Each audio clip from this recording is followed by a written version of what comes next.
Hello, good morning, and thank you for joining us. This is Breakfast Daily, live on Channel One Television. I am Nanatufo Boateng. It's an absolute pleasure to serve you the best breakfast on television. When the month of October is Pink October, we're asking that you get tested, get checked, and know your status. Be aware and take action, because early detection leads to prevention. I'm talking about breast cancer. We're raising awareness, and we're asking that we continue to get tested, we continue to get checked. And we know when you begin to feel pain in the breast, you begin to feel a lump growing in the breast, please report to the nearest health facility, both male and female. Get checked, get tested. Early detection leads to prevention. We're also rolling out a cybersecurity awareness. We're commemorating the month of October and observing same as the Cybersecurity Awareness Month. And so we're rolling out a series right here on Breakfast Daily dubbed A Safer You, which is aimed at getting you informed, keeping you updated with the to-dos and not to-dos on the internet, on the cyber or within the cyber space. So you get nuggets, you get tidbits, you get tips on navigating the cyberspace safely and securely. All right. Now, my boss was in the northern part of the country over the weekend. You know, we had the Northern Business Fair over the past weekend. I'll come to that briefly, but my boss was there. He had several complaints and he made some observations. And so he came back with an article on how rice farmers in the northern part of the country are on a brink. Listen, I'll give you a few tips, or if you like details on what he brought back. So basically the summary of it is that Ghanaian rice sits unsold while imported brands dominate supermarket shelves. This has to do with the smuggling in of imported rice. Now, if nothing changes, Ghana risks destroying years of progress made in building a sustainable local rice industry. Thousands of farmers across the 5 northern regions, from Salaga to Wa, from Fumbisi to Nankpanduri, could lose their livelihoods. Rice millers may close permanently, and rural economies that depend on rice farming will collapse. Now, if you think about it, this is not only an agricultural problem, it's a national crisis with economic, social, and moral implications. Beyond the statistics, right, are human stories. Fathers are unable to repay loans, women are losing their only source of income, and the young people are giving up on farming altogether. You see, with the farmers, you can feel their growing despair. They feel left out, they feel forgotten. And if we truly care about national development, we cannot continue to look away. The government and private sector must urgently work together to rescue Ghana's local rice industry, especially from those who are smuggling in the imported rice. So here's what must happen. Now, the Agric Ministry must arrange to buy up the excess rice stocks from farmers to stabilize prices. We must also support rice millers with credit, logistics, and market linkages to sustain production. Now, there's the need to enforce strict border controls to stop the smuggling of rice into the country. And then we must relaunch the nationwide Eat Ghana Rice campaign, backed by public institutions, schools, and the hospitality sector. Recall this campaign, the Eat Ghana campaign. And so this is a national wake-up call, right? It's not a northern crisis, it is a Ghanaian crisis. The survival of our rice farmers is linked to the survival of our economy, our food security, and our dignity as a nation. If we act decisively today, we can still rescue the industry and restore hope. But if we delay any longer, we will lose not just our farmers, but the future of Ghana's agricultural independence. And so the time to act is now. And if you think about it, you would know and understand that there's been glut across the country in respect to very different types of food products or food farm produce. And so with all the rice that is sitting unsold in various warehouses, in silos, Males that are unable to work on the rice because of lack of credit and logistics, the time to act is now. The Buffer Stop Company should have a program to absorb the rice that has been produced by our local farmers and distribute same to our senior high schools for feeding of our students. The Ministry of Food and Agriculture should be able to intervene in this matter. The farmers are putting in the hard work. And if you think about all of this, it is heartbreaking to see the amount of plowing, all right, the weeding, the sowing, the man hours, the labor that has gone into all this. It is heartbreaking to see it go waste. And so once again, the time to act is now. Peace and shalom. Now let's tell you about the Northern Business Fair, and let's say thank you to all our sponsors, thank you to all our exhibitors, thank you to our patrons, thank you to you and to you and to you for being part of the Northern Business Fair. It was a huge success and we're grateful to all of you for being part of it. So thank you to EcoBank, thank you Side Hustle, thank you Ghana Enterprises Agency, and thank you to the Ghana Export Promotion Authority, as well as Cackstone Records for supporting us put together the Northern Business Fair. You guys are simply amazing and we're eternally grateful to you. All right. The month of November is just around the corner, and from the 28th to the 30th of November, we're bringing you the Northern Business Fair. We're asking that you join us at the Afua Sutherland, the Agribusiness Fair. I beg your pardon. It looks like the Northern Business Fair was so huge, so successful. It's eating into my head. So we're doing the Agri Fair from the 28th to the 30th of November, 3 days, all right? Friday, Saturday, Sunday. We want to see you at the Afua Sutherland Children's Park from 10 a.m. to 6 p.m. each day. Call us now and register. 0558 973 973.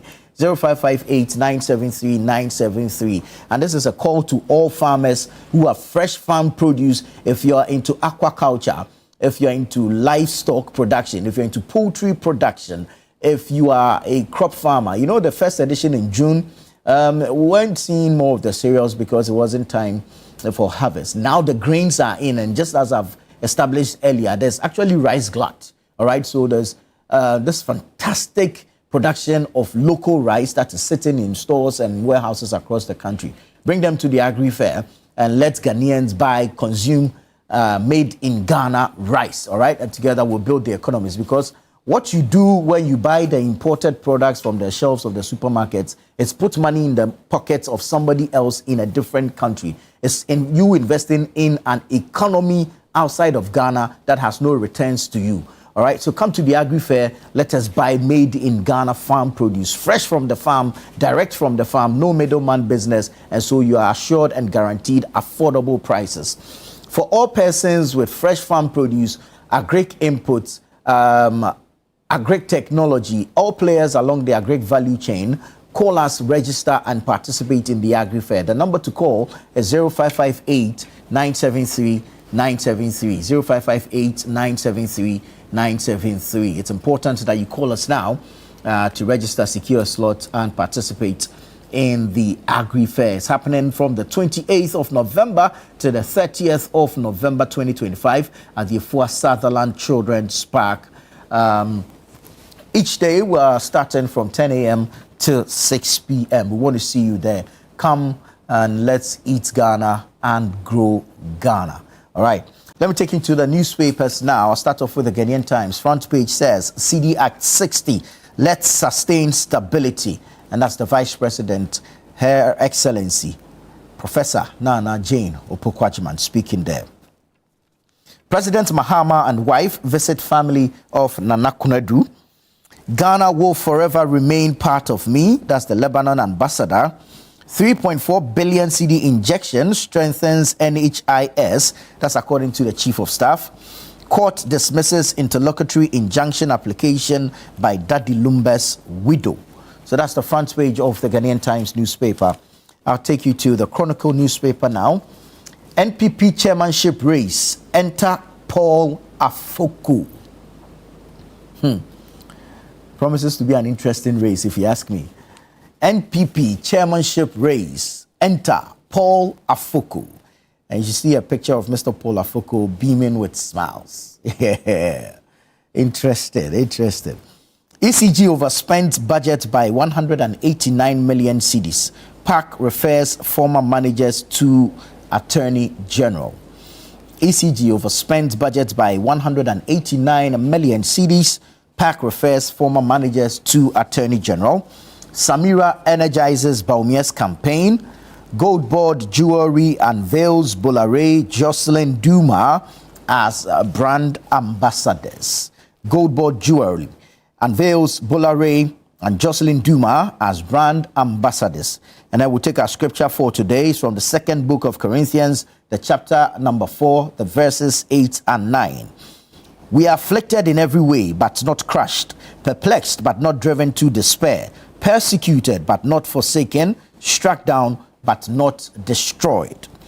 We are afflicted in every way, but not crushed, perplexed, but not driven to despair, persecuted, but not forsaken, struck down, but not destroyed. 2 Corinthians 4, 8 to 9.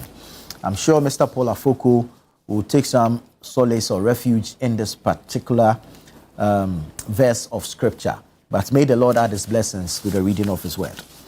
All right, I'll take you to the Daily Guide now. Daily Guide says, Gay Bill died with 8th Parliament. That's according to the Speaker, Alban Kingsford Sumana Bagbing. Gay Bill died with 8th Parliament. Speaker of Parliament speaking there. Paul Afoko declares bid for NPP National Chairman position. Daily Guide Network announces new appointments. Barry Daddy Lumba as scheduled. That's according to the court. And you have state burial for Nana Konadu. The president yesterday, when he visited the family, reiterated the earlier position of the vice president. Wontumi escapes bench warrant, also on the front page of the Daily Guide newspaper. Let me now take you to the Herald. The Herald says, Health Minister blows cover of $100 million NHIS Lightwave record scandal today. Health Minister blows cover of $100 million NHIS Lightwave record scandal today. Helicopter crash report completed but yet to reach Mahama. Forensic audit uncovers 2.4 billion cedis loss at NSA, that's the National Service Authority, cites fraud, weak control, manual overrides. Ghana Water shuts down $126 million desalination plant. Nana Konadu Agyeman-Rawlings gets state funeral.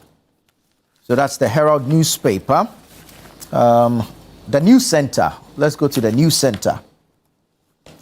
Government bans parallel biometrics. MDA is ordered to integrate with NIA's system within 6 months. Government bans parallel biometrics. MDA is ordered to integrate with NIA's system within 6 months. Crackdown on illegal charges under NHIS intensifies. Gold Board Jewelry signs Bolare and Jocelyn Duma.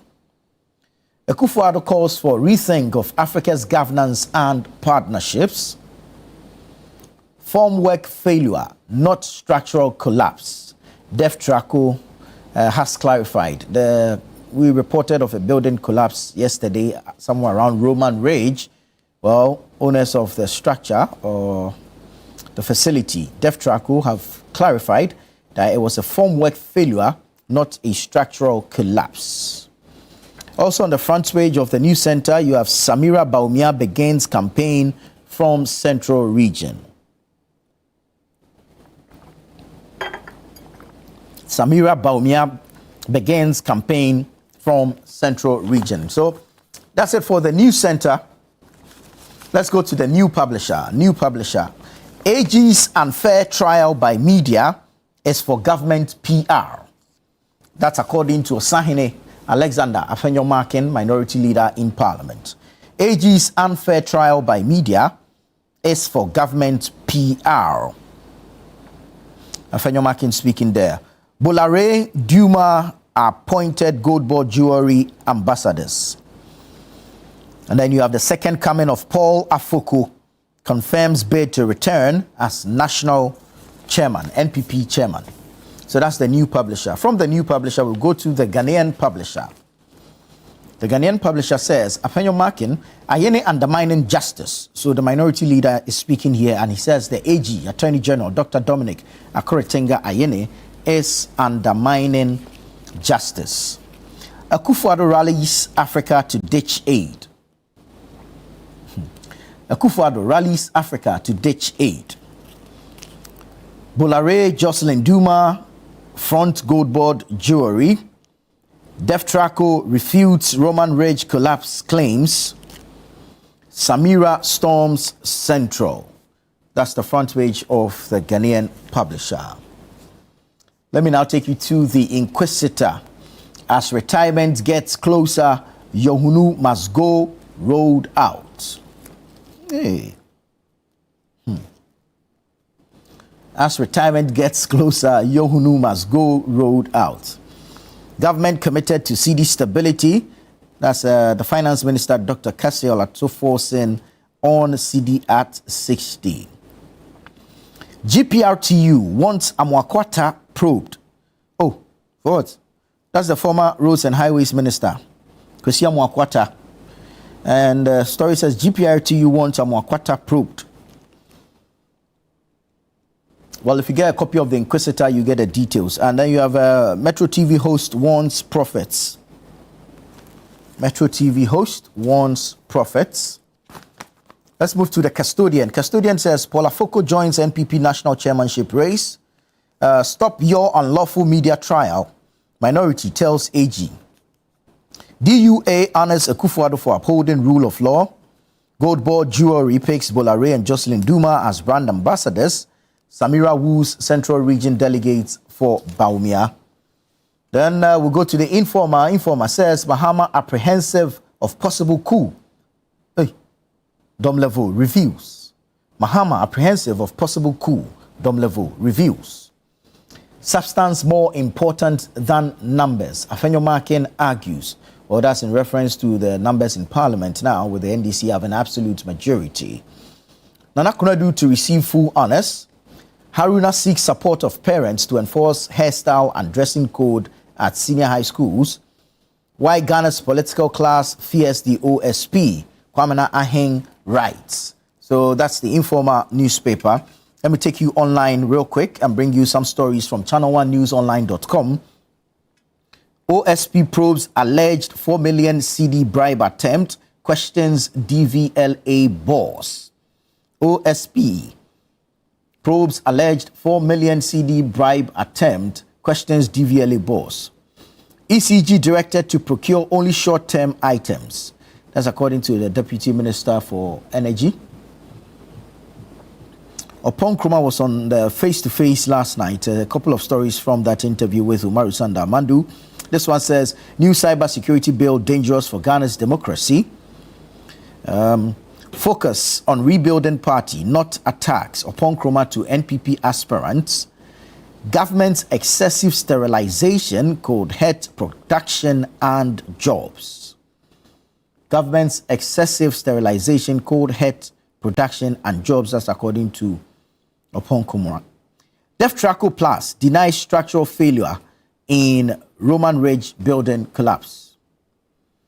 Deftraco Plus denies structural failure in Roman Ridge building collapse. Jacobu robbery, Bekwai Court jails 3 for 20 years each. We go to Daboya. Body of missing boat paddler recovered from White Volta. GNFS, that's the Ghana National Fire Service, halts Roman Ridge construction, declares site security zone.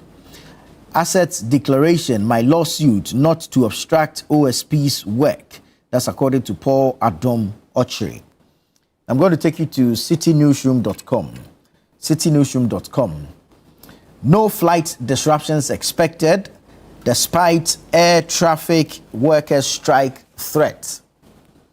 No flight disruptions expected despite air traffic workers' strike threat. That's according to the Ghana Civil Aviation Authority, GCAA.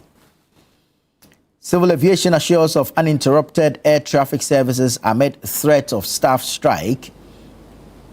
OSP invites DVLA boss over alleged 4 million CD bribe attempt. ECG reviews Haptel deal, other major contracts for compliance. Cybersecurity bill, government treading on dangerous ground. That's according to Opon Nkrumah. Akufo-Addo deserves credit for CD stability. Minority in Parliament speaking there. Banking sector profit jams 46% within first 8 months of 2025. NHIA system breakdown linked to contractors' non-performance. That's according to Health Minister Kwabena Minta Akando. NHIA system breakdown linked to contractors' non-performance. Government has locked 60 billion cedis at Central Bank to tame inflation. That's according to Opon Nkrumah. Afoko's role in MPP's 2016 victory cannot be ignored. So that's a spokesperson for Mr. Paul Afoko. And then you have no structural failure at Roman Rage building collapse. That's according to DefTraco Plus. So you get the details of all these stories and more. CityNewsroom.com, Channel One News Online.com, or you can download the Channel One News app from the Google Play Store and have access to the details of these stories as well as several others. This is Breakfast Daily here on Channel One Television. I am Nanatufuo Boateng. Stay with us. We'll be right back with the news review segment.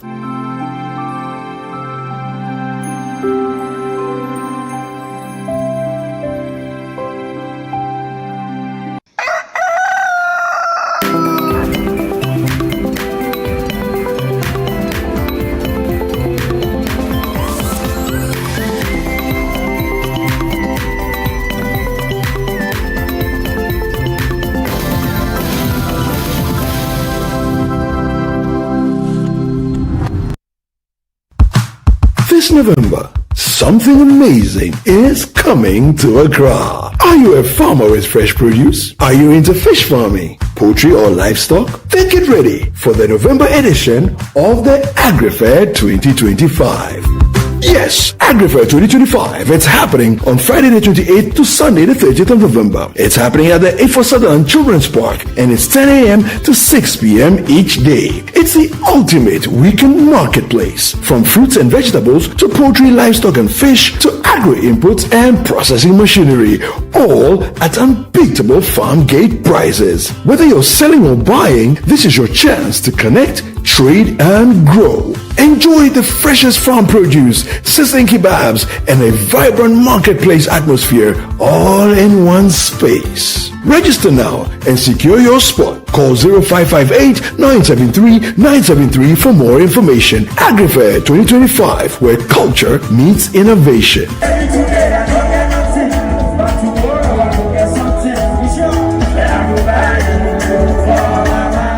The AgriFair 2025 is powered by Channel One TV and 97.3 City FM.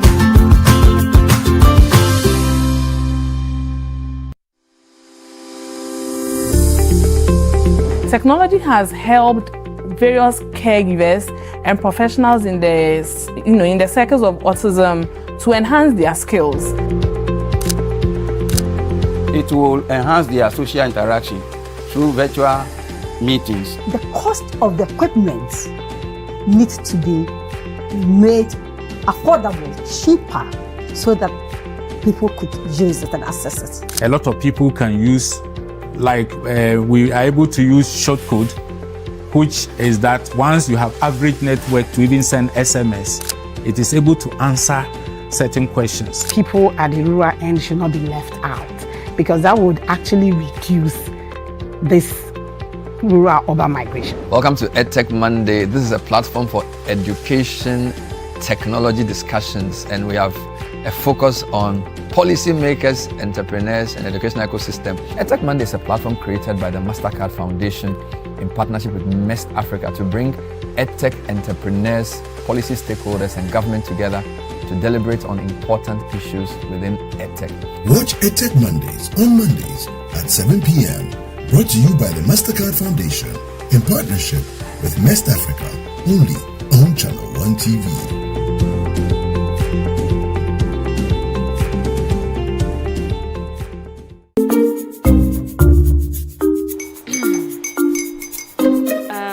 Kwame and his uncle are almost here. Wait a minute. This one too, your friend Kwame. Wait, Kwame. As in the same Kwame again? Yes, mommy. I'm the second coming. Into all this tension just to reintroduce that broke boy from Kaswa. Why would you deceive the family like this again? Now I understand the whole delay. Troll from Kaswa, dear. Why wouldn't he be late? Or be late? Of course.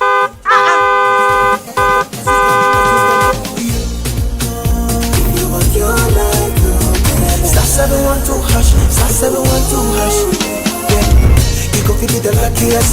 Go be from Georgia, be luckiest. From not the block, she be luckiest. Yeah, you go be luckiest. No matter why you're luckiest. Everybody go be that luckiest. That's Kwame! Send your God the apple boom. If you put it toy, so would the coming of the son of man be. Is that his car? Ha! Even now, your shadow the way designer. I use my own mouth to reject him. Oh, this is my mouth. Look at that. Kwame, my son. Now, tell me the truth. How did this all happen? Oh, mommy, simple direction. Mr. Good Luck no me way. Yeah, man. Easy car. Or dial star 712 hash. The devil is a liar. He picked his ticket and entered his lucky 5-digit number. I'm his birthday. Oh, how romantic. And he followed the prompts. Yes. And then boom, confirmation test. One quick, pick 5 numbers for me, okay? I'm feeling like 7. Dial star 712 hash. Choose your ticket. Enter your lucky number. Follow the prompt and let destiny handle the You see how they love you now? Yo, baby, our family pay maximum. Before December, may release a motivational album. Patapa, my super. This promotion is regulated by the NLA on the Caritas platform.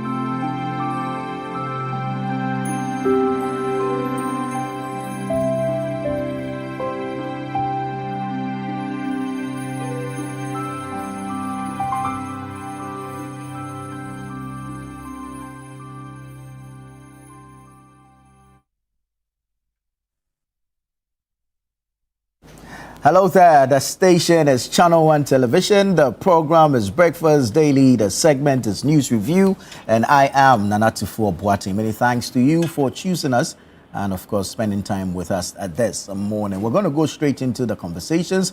We're going to ask the relevant questions and get you some answers that will shape your perspectives regarding some of the topical issues that we will be discussing this morning. A number of issues, actually, if you ask me, we're going to start from the camp of the minority versus the AG, because the minority seems to believe that the Attorney General is prosecuting his cases in the public space instead of going to court.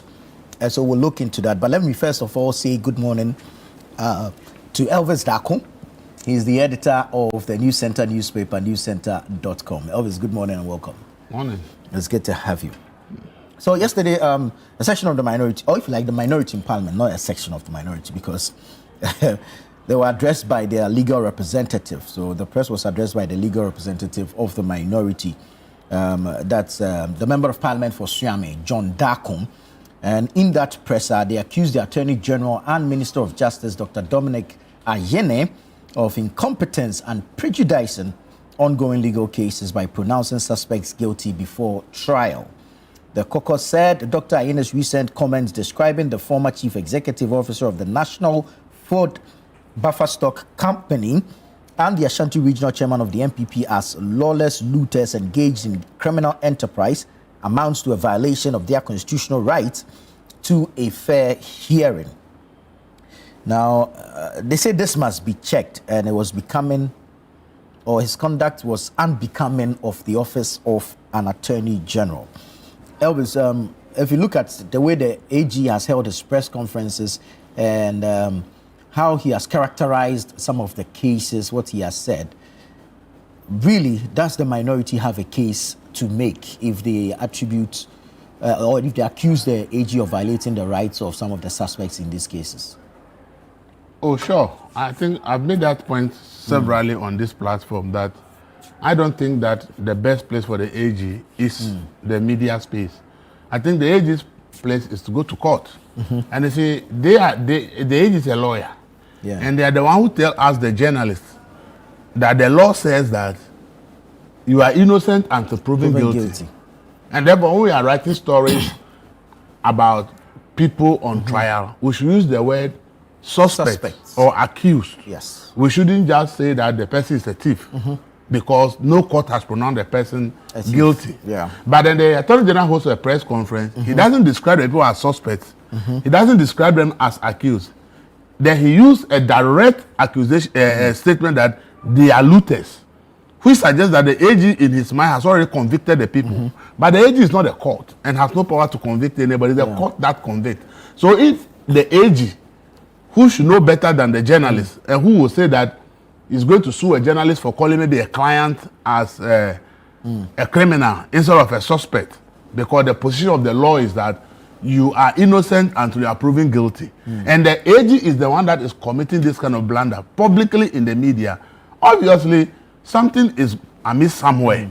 And I think I support the minority's position 100%. And I've made this point here over and over, that under no circumstances should we use the power of the state to terrorize people in the media before the court make pronouncement on them.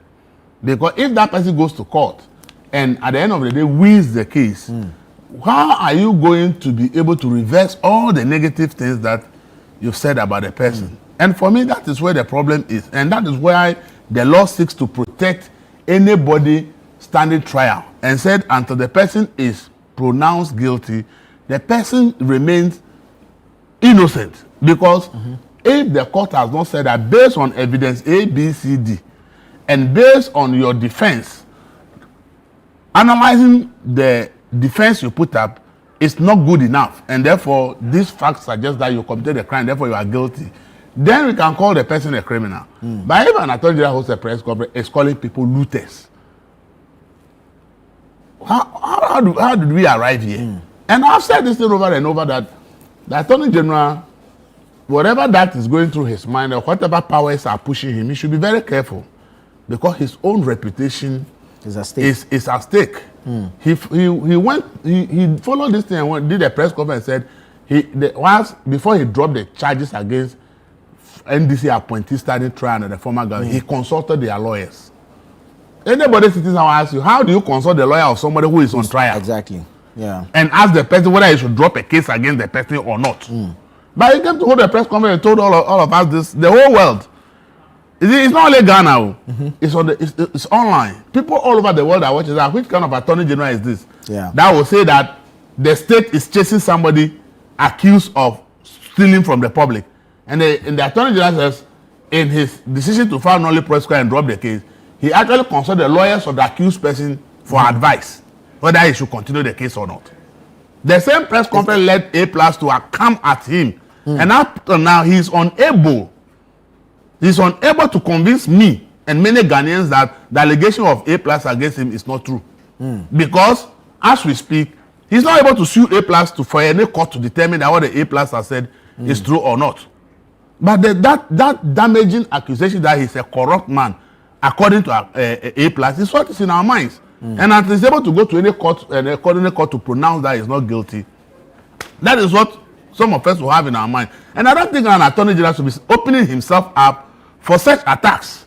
And I think that the advice always giving him, and he doesn't want to take it, one day, he will come back and look at issues and realize that maybe his own desire to please the public, please party full soldier, please hardliners in the party, that they are doing something, may come to damage his own reputation.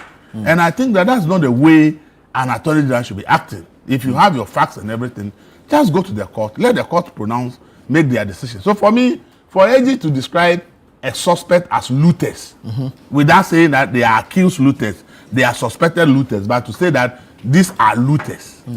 They are the ones who tell us, the journalists, that we cannot go straight and say somebody is a thief or a looter. We should say the person is an accused looter or the person is a suspected looter.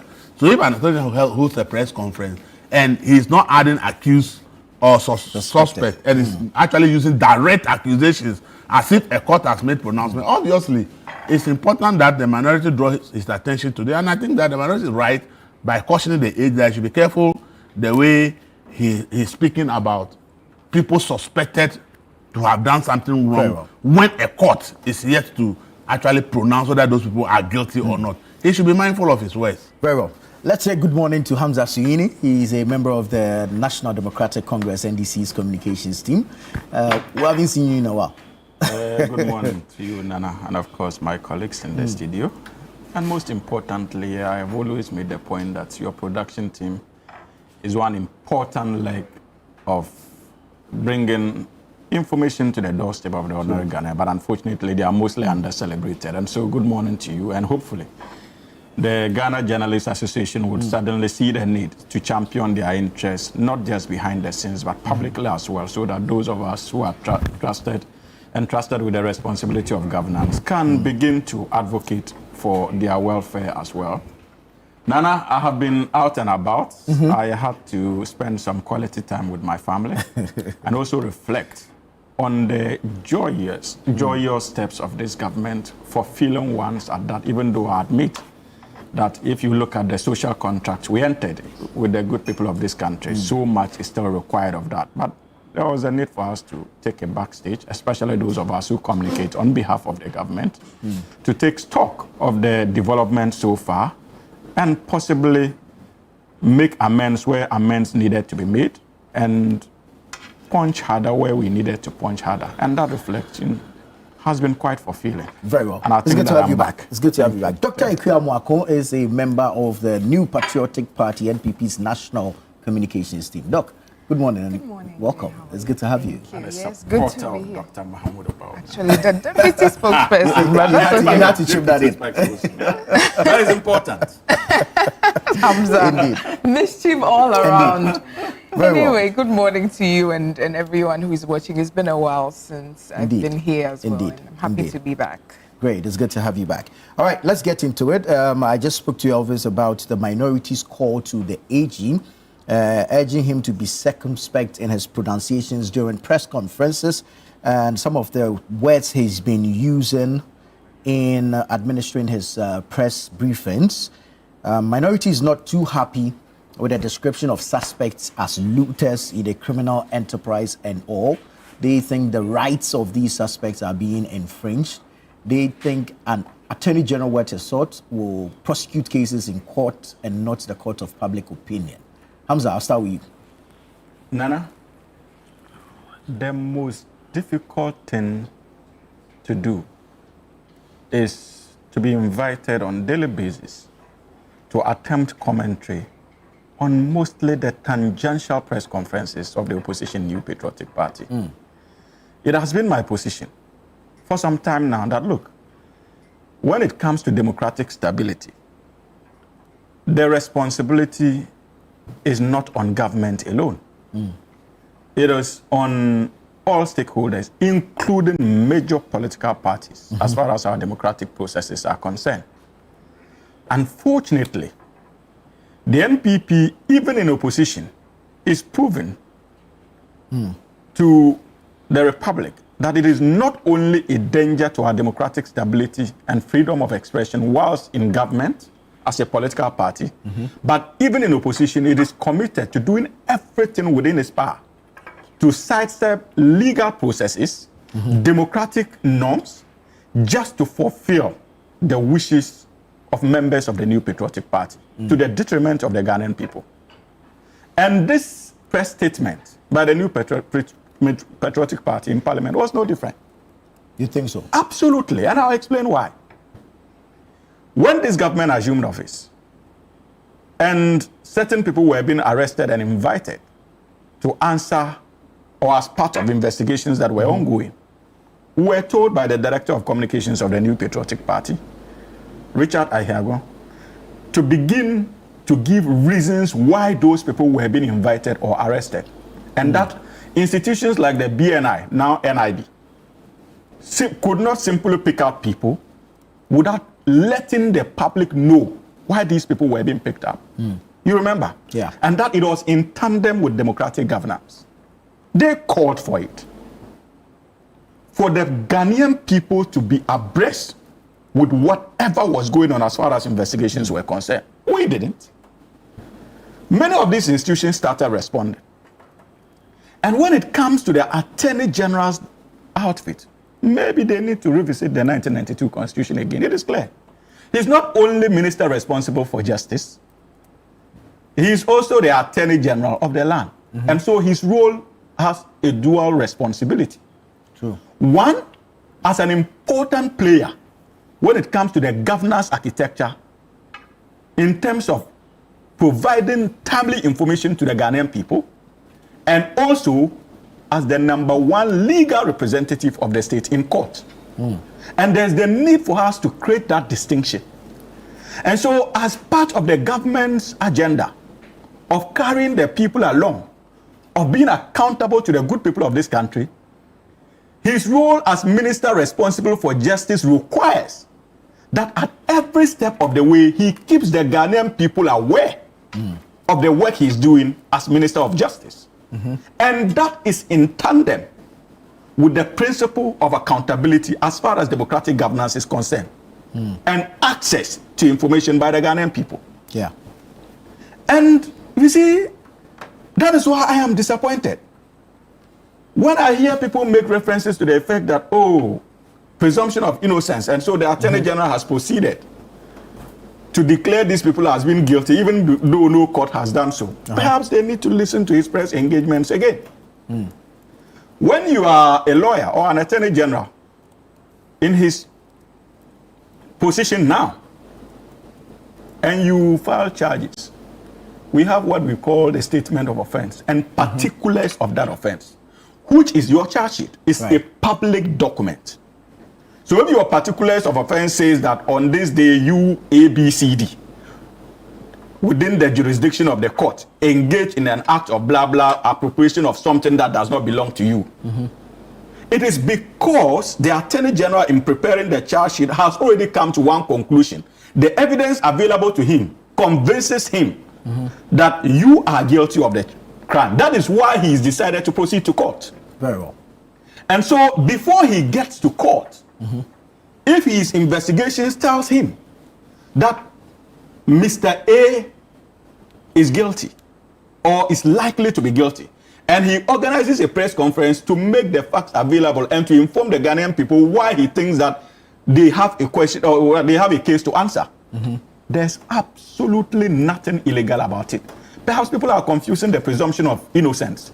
It only comes to play when a charge sheet is before the court. And give me an example. Any of the cases that he held earlier press conferences on that are before the courts, have you heard the Attorney General addressing press conferences on say? The presumption of innocence is effective when you have a charge sheet before the law courts. That is why he's refrained from running commentary on the issue of what's his name, Albert Odiboahin. I hope I got it right. Odiboahin, for example. The Signals Bureau. Absolutely. Yeah. Have you heard the Attorney General making statements to the effect that indeed we have done this in relation to that case? Because it is now official before the law courts, and the presumption of innocence kicks in fully. So people must understand that the framers of the 1992 Constitution were not simply sleeping when they decided to put in many of these constitutional strictures to ensure both democratic accountability and legal accountability. And with these press conferences, it is strictly in tandem with the ambit of democratic accountability. And this government will not run away from getting the people to know cases that they intend to present before the law courts. This government will not run away from letting the Ghanaian people know what they have found out in terms of their investigations. And there's absolutely nothing untoward about it. Indeed, it happens in all serious democracies. Not long ago, you had prosecutors in the United States of America held press engagements about Donald Trump, even before he was elected. Didn't you see that? It happens in the United Kingdom. Many common law jurisdictions. So this is not new. The presumption of innocence kicks in after a charge sheet is presented in court. What about the argument of it being prejudicial to describe these persons as lawless looters even before going to court? Who has described them as lawless looters? That was captured in the AG's press conference. But if you lawless looters engaged in a criminal enterprise. Absolutely. That is what his investigations has revealed. And remember that even when he made those statements, he was quick to say that at the end of the day, they will have their day in court. Didn't he say that? He did. Absolutely. But it does not mean that he's prevented from reaching a conclusion as Attorney General of the Republic of Ghana. But his conclusion is not a pronouncement of a court. Absolutely. So that is why it's not prejudicial. That's why you cannot be making statements to the effect that it's prejudicial, because he's not arrogated to himself the powers of a judge. What he's doing has nothing to do with the issues being prejudicial. It has more to do with democratic accountability. And also damaging the images of those involved. What do you mean by damaging the images of those involved? Because if you're holding press conferences and describing do you know the cost? Do you know the cost of democratic governance on these platforms? You, those in the media, on daily basis, you churn out information about public servants, accusations of corruption against them, and you give it ample coverage on your platforms. Is that prejudicial? Have you tried them before any court? Allegations. This is absolutely. So that is why I'm telling you that even the Attorney General made the point that at the end of the day, they would have a day in court. The Attorney General is not precluded from also throwing such allegations, especially allegations that he believes are grounded in law because of the investigative institutions that have carried out those investigations. If you can sit here and do that, what makes you think that in the principle of democratic accountability, the Attorney General cannot engage a press conference and let the people know what state institutions have discovered in their investigations? So let us be calm and allow the Attorney General to do his work, both as Attorney General and Minister responsible for justice. As for the information, the Ghanaian people will begin to get more information. Nana, you are seated here, you have not done anything. Has the Attorney General organized a press conference about your rule? No. Absolutely not. Very well. Those that they are holding the press conferences on, were they the only appointees of Nana Addo Dankwa Akufo-Addo in the last administration? There are many of them who are working free. Indeed, some are even quietly attending to investigations. Absolutely. Yeah. So the issue is that we must be interested in knowing, you see, sunshine is an important disinfectant. And many of us, especially those of us coming from the PNDC, NDC stock, we believe that sometimes exposing what people have engaged in is an important way of ensuring that others do not follow that path.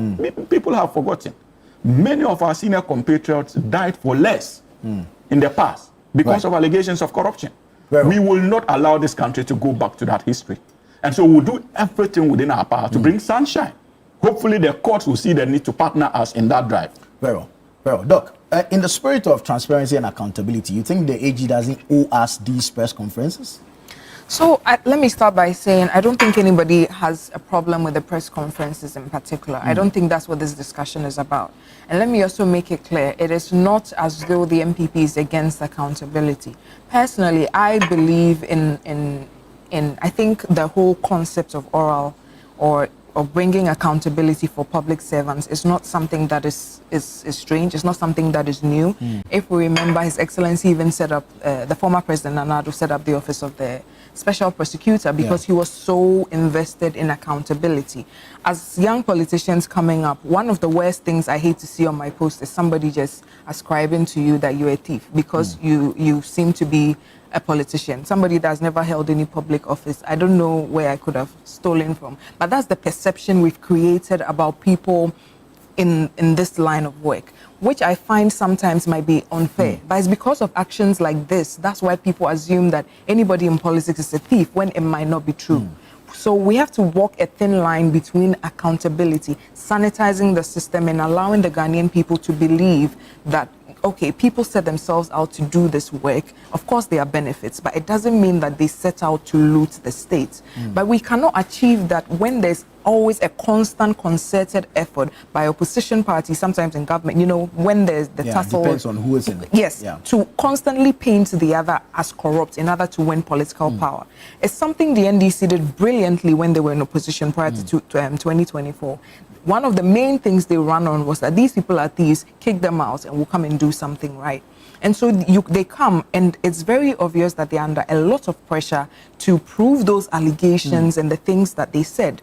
I don't think Hamza actually watched the entire press conference because, yes, anybody is allowed to make any statement, but the caliber of the person and the podium on which he was standing is no small feat. It's not the same as me sitting here and saying that so-and-so is a thief. Like, I mean, they did a lot of that in opposition and it didn't go far. But this is the Attorney General essentially calling someone a criminal before he has even walked the person through court from his investigation. And he wasn't that emphatic to draw a line between maybe this is what I found. No. The press conference even degenerated into how many bags his wife has and so she has 61 bags. And I mean, how is that relevant?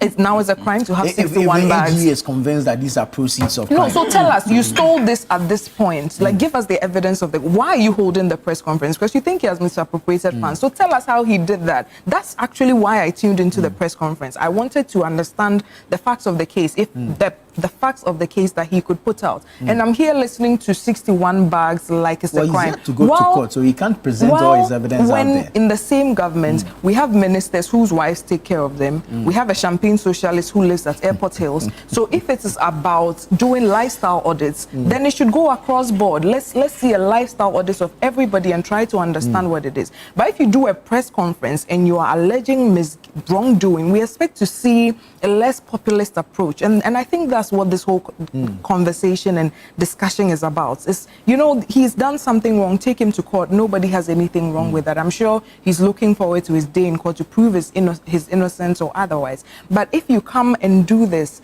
so at the end of all of this, if the court find that the case lacks merit, then what happens? You've already adjourned this person a criminal. You've already said that he's guilty of these crimes. And let's not go too far. We were here when the same thing was basically started with the case of Kwabena Dubois, like Hamza said. And every day, something more bizarre about that case comes out. I've really been following this, the prosecutions of the AG, because it was one of the things they ran on. These people are thieves. I'm really eager to see the 21 billion that they hope to recover from oral. Can you imagine an economy as small as Ghana's? People taking $21 billion out of it. Do you think the country will still be running? But that's one of the things they campaigned on. So I've been keeping a keen eye on it. In the case of Kwabena Dubois, the same thing. The whole press conference was about how many buildings he has, whether those properties are even his. Up till now, some of those things are in dispute. Then we hear that the company, the things that he supposedly bought actually arrived, and that case is still going on, and I'm wondering what is happening in that case. And then you see another concerted effort on social media by accounts that are known to be propaganda tools of the NDC, essentially seeking to muddy the personalities of these people. So it has gone beyond prosecuting people in court to dirtying them in public and trying to create an impression that, okay, the previous government was engaged in all of this just so they can have some breathing room because they have failed woefully on most of their promises. Where is this their 24-hour economy, one job, 3 shifts, 3 something? I mean, I don't hear about it anymore. And that's been launched. It's been launched. Do you know anybody who's a beneficiary of that? Practice in the ports. Did you know the ports has been running like that for some time now? In fact, in truth, it's just MPS that's been running it at the ports.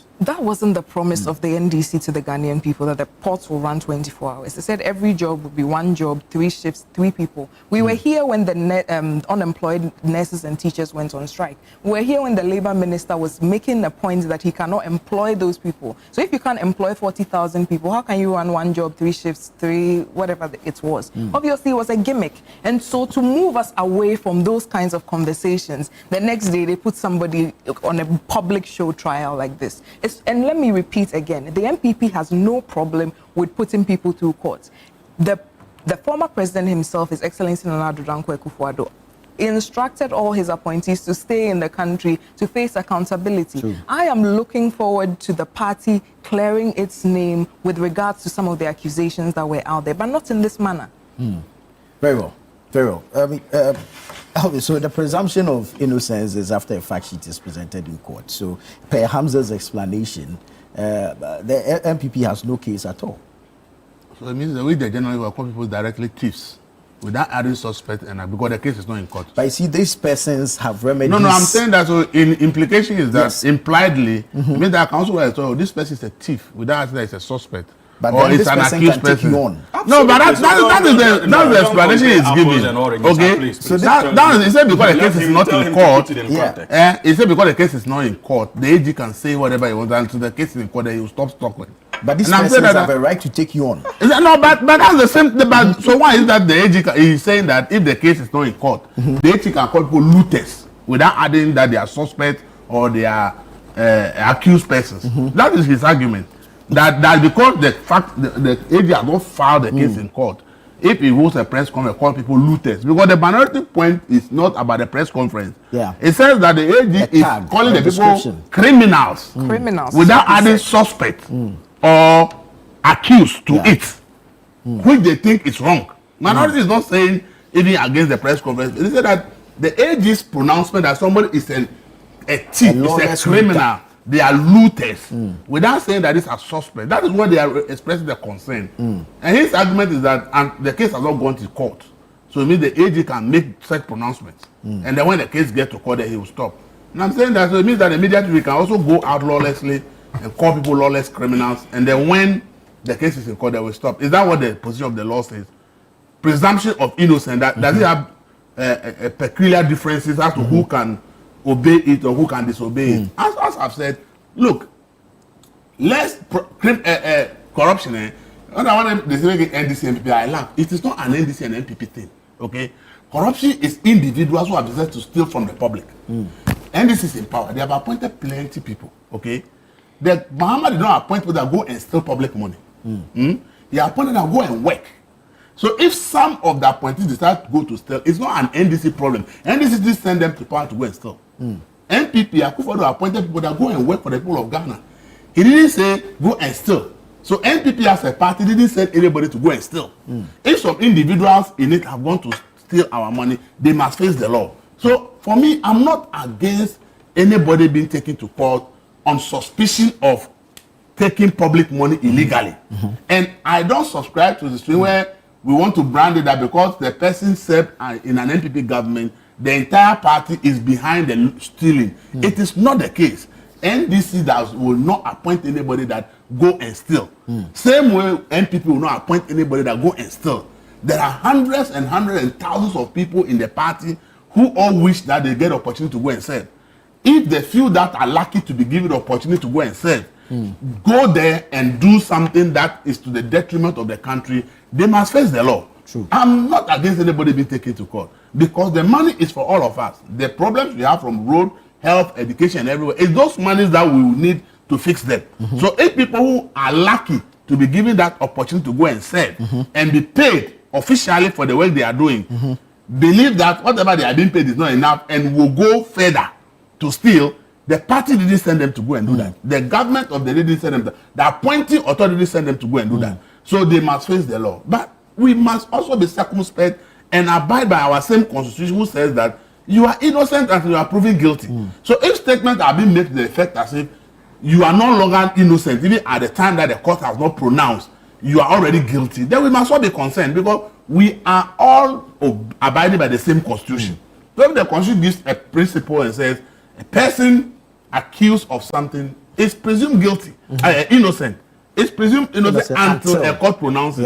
And when a court is here to pronounce, and the chief legal advisor to government, and not only chief legal advisor, supposed to be the minister of justice. And if you are a minister of justice, you are minister for every Ghanaian. You understand it? So the very person you are even accused, you are supposed to be the person's justice minister. So at least let's all abide by the constitutional provision that you can't say these are suspect, this person accused of doing it. That is right. But to leave the suspect, the accused out of it and make direct pronouncement, that is where the issue is coming from. So you see, let's not create the impression that the AG is above the constitution. The AG is not above the constitution. The AG actually is AG because of the constitution. And whatever he's doing is guided by the principles in the constitution. Sorry. So if one of the principles in the constitution is about presumption of innocence until proven guilty by a court, I expect the Attorney General to abide by that. He should use the right words to describe people. But then when you describe them the way you are describing them, you see, it's true. Create, Loot and Share was a song by the NPP against NDC, right? But that was a pronouncement by a judge. That was a pronouncement by a judge. And then the NPP people took it up and used it against people who were accused of corruption under NDC. That was a pronouncement from a judge. So it's a judge who said it, and they are only repeating it. But when the AG is making pronouncements, the AG administrator is not the judge. True. So for me, I expect him to just abide by the same constitution that made him AG, the same constitution that gave him powers to do what he's doing, and abide by it, and not create the impression as if because he is AG, he is above certain provisions in the constitution. No one can be above any provision in the constitution. Vero, Hamza, there are concerns about the damage that is caused to individuals in such matters. So, I mean, the constitution allows them remedies in these matters. They can sue while being sued? First of all, I think that when we are on this platform, we need to listen to each other carefully and try as much as possible to tone down the emotional bit. You see, there's a huge difference between my reference to presumption of innocence under our laws and the impression he sought to create, unfortunately without any basis. Clearly, he didn't listen to me. First of all, if the Attorney General organizes a press conference and accuses you based on investigations report that he has received and proceeds to make certain pronouncements, and you believe that those pronouncements were unfounded, there's an avenue available for you to explore. You can explore the democratic angle or the legal angle. And the democratic angle being nothing bars you from also organizing a press conference to make available your side of the events, public, for the public to engage on. It is not for nothing that you see politicians issuing press statements in response to decisions of government institutions, especially under their tenure, after handing over. Two, the accused person is also given a legal avenue of redress. True. If you believe that what the Attorney General did is unconstitutional, it borders on the principles of justice, and so he's not fit for purpose, there are legal avenues for you to explore. It is not for you to be organizing press conferences and crying foul that what he has done is not in tandem with the Constitution. You would be of help to this country if truly you are convinced about your position, if you go and test the law and challenge him. It is not to be shouting and screaming on radio or TV. That is not the solution in terms of our commitment to ensuring constitutional growth. These are the fundamental principles. And so for me, I'm not interested in those who scream their lungs out that what he is doing is unconstitutional, yet are unwilling to give us an indication of where that unconstitutionality springs from. Nana, secondly, Create, Loot and Share was coined by a judge, and so the NPP people were allowed to use it. But an Attorney General who is also a Ghanaian and a political player is forbidden to justify his use of such term because it comes from the judiciary. By making references to Create, Loot and Share, the Attorney General, has he in any way suggested that he's the mastermind of that term or coinage? Absolutely not. So let us not struggle in the midst of our confusion and our partisan affiliations to confuse what actually should be the basis of our discussion this morning, which is about accountability. Look, we have no idea the number of people dying in our hospitals because of the greed of politicians. We have no idea of the number of our compatriots who are seated home and cannot access tertiary education because of such greed. And that is why in my earlier submission, I made the point that we have gotten to a stage where there is the need for us to signal that at this stage we are ready to ensure that many of these things are made public for the people themselves to appreciate, and hoping that the judiciary would be effective partners in nipping many of these things in the bud. You see the passion he spoke with. I expected same passion and anger and rage about how meager resources of this country was raped by appointees of the previous administration. Is he happy about the damage they caused to our economy with the monies they sank under the guise of building a cathedral in excess of $97 million?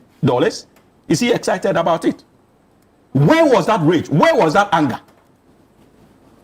Is he happy about the amounts that we have lost at the back of the National Buffer Stock Company, the Signals Bureau, and many other litany cases, including the PDS scandal?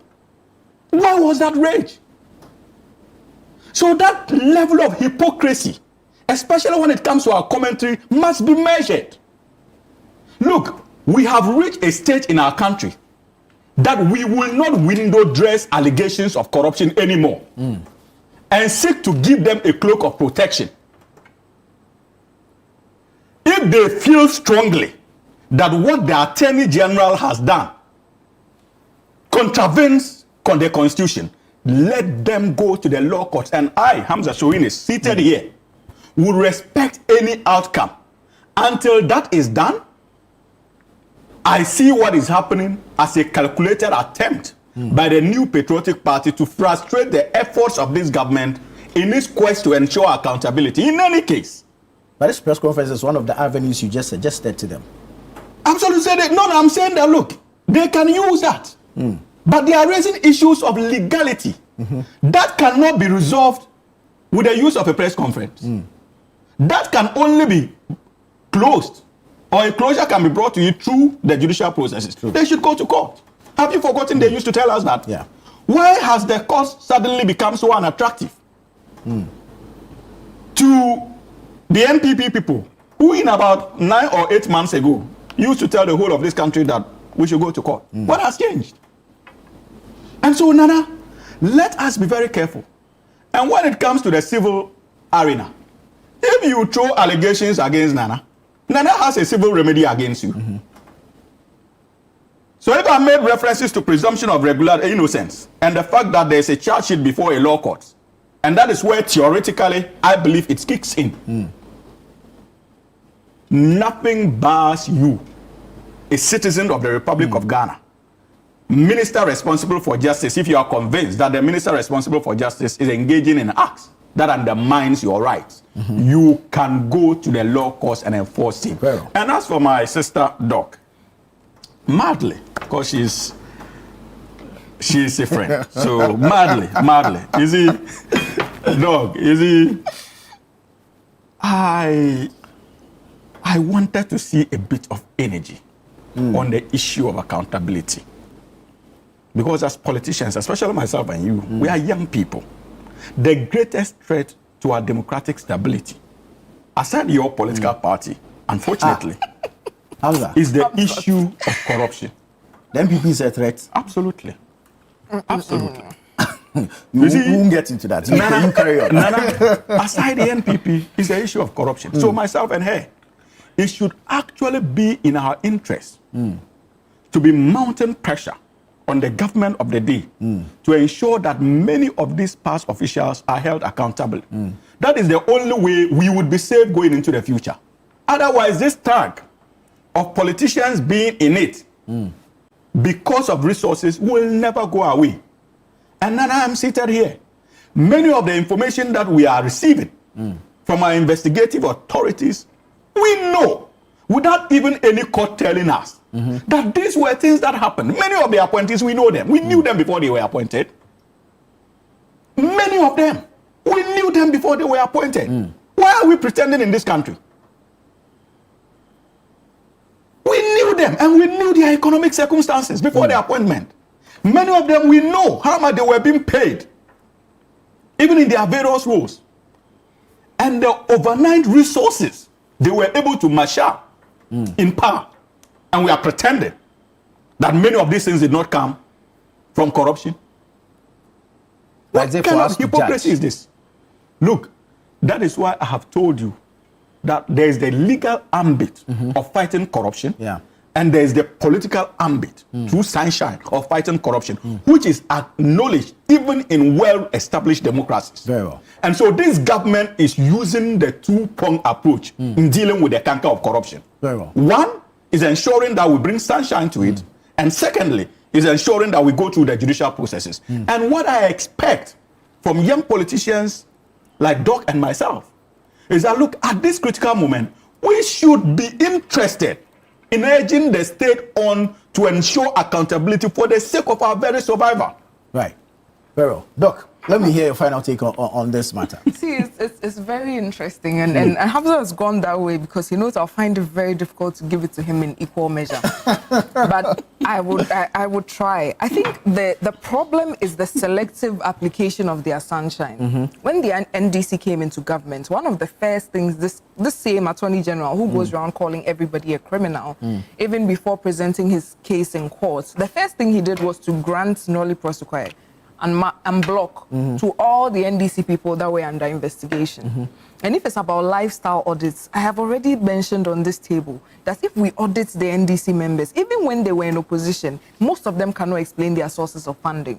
So if you are trying to sanitize the system, all we are saying is that make it fair across board. Do not make it selective, like these are the people that have done this. And he went on to list a lot of the propaganda tools that they use in opposition. National Cathedral, you've had it audited several times. Every time you don't seem to like the findings of the report, so you commission another audit. You can audit it 100 times, it will tell you the same thing.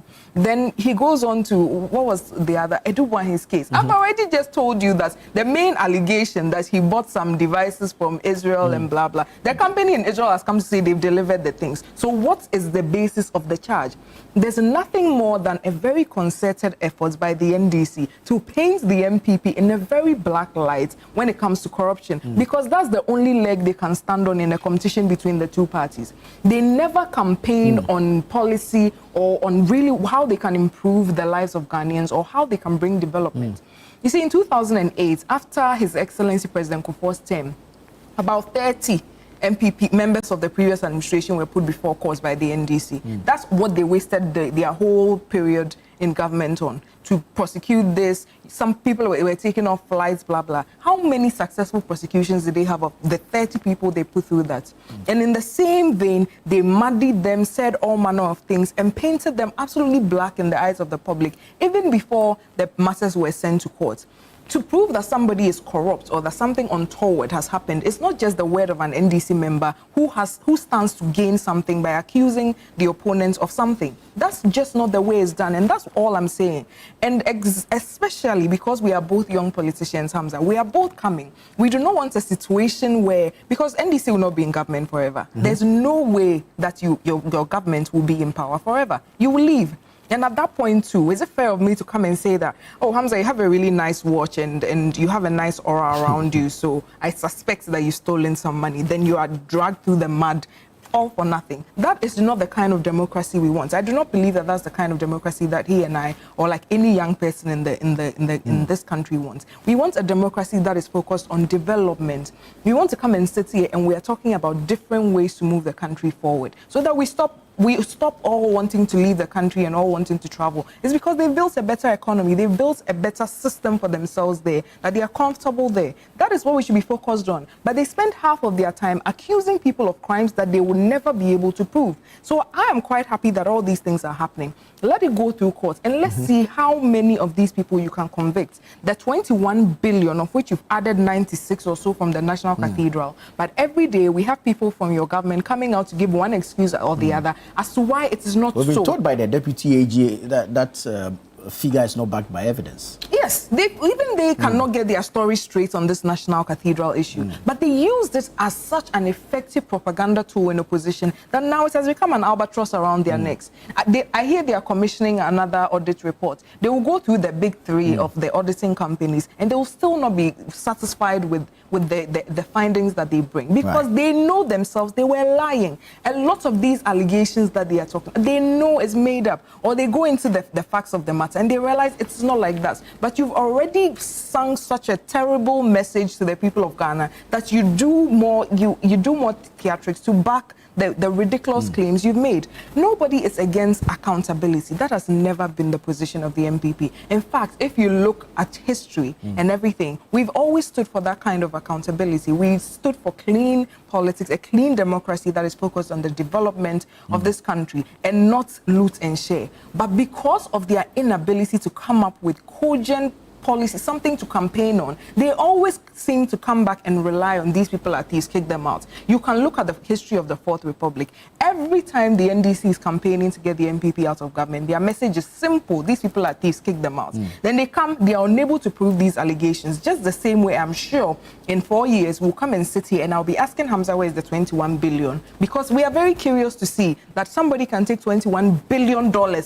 out of the Ghanaian economy and things are still moving smoothly. It just doesn't happen. You know what you are saying is completely false. And so now you've put your Attorney General in a position where he's making press conferences and making pronouncements that he shouldn't make. I'm sure even from his own presentation this morning, he's finding it very difficult to justify some of the things that the AG said. Because the fact that you are AG doesn't mean that you're allowed to presume everybody guilty because you have made these because that's your opinion on something. No, that's why we have the court. That's his convictions based on his investigations. Yes, it's still your opinion. It is not the judgment of a court. It's not the decision of a court. It is still purely his opinion. But you come and say it with the stature of your office, and it is a problem. It's not something we can allow to go on. Or very soon the tables turn, and the AG for the MPP also comes out to say, you've done this, you've done that, you're a criminal, you used it to buy 100 bags for your wife, and you've bought her an S-Class. You were talking about how you knew the circumstances of certain people before they came into power. Yeah. We also knew the circumstances of some of you before you came into power, and the circumstances of your girlfriends who are now driving S-Classes. We will come to that. So if you want us to go down that path, you are in no way clean. But let's create a system where anybody that tries to take the government or the state for a ride is dealt with and held accountable. That's the system we want, not some selective application of justice to justify your inability to come up with plans to develop this country. The responsibility of proof lies with the AG. If he says it and is able to prove it in beyond the reasonable, then that's fine, and that's what we are all waiting for. But you don't. These pronouncements. I don't know if you watched the press conference yourself. I did. It's the pronouncements and the confidence with which he makes these pronouncements. Because he's convicted based on the evidence. Yes, and that's why he's taking it to court. But you know, that is why they use very measured language. During his whole press conference, I was waiting for an allegedly. I don't think I heard even one allegedly. He was speaking as though this matter is a slam dunk. It has already gone to court. The judge has already pronounced judgment, and this person is a criminal. You see, that was the nature of it was like a post-trial press conference instead of a pre-trial one. Because I didn't hear one allegedly. And we are in no way saying or justifying the acts or the alleged acts of this person. In fact, we haven't even gone into the details of the case. But it's the way these things should be handled going forward. We are trying to pursue accountability, transparency. That is absolutely fine. But you don't do that at the detriment of the hard-earned careers people have built. Pero, a few quick messages. This one says... Let me add something. Briefly. Maybe Hamza didn't know my position. I will respond. Okay. Me. You know that. As a matter the National Cathedral, you know my position. From day one, I've been against it. I said I don't believe that public money should ever be used to build a National Cathedral.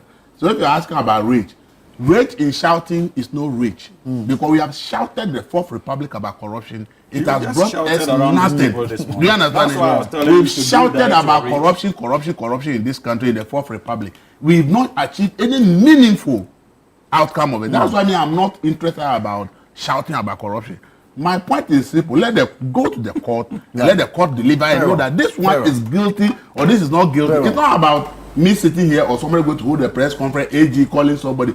In the Fourth Republic, count, if we want to just Google now, the number of people who have been accused of corruption in this. You understand that? So me, I'm not about I'm interested, and as I've said before, in getting results in the I courts. said I am not in support of anybody who has stolen within 1 cedi of public money, because that money is for all of us. Yeah. So if the AG believes that people stole money, take them to court. Let the court pronounce, but not by press conference. We've done this thing in the Fourth Republic.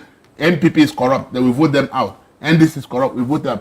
30-something years in the Fourth, we are still struggling to get any meaningful fight against corruption. So let's do something new and get so that maybe by the end of the 4 years, this government has convicted maybe 100 former appointees and they are in jail. Then we know that we are making some significant progress in corruption. But when in 4 years, maybe one person, two people are convicted. I'm not excited about that.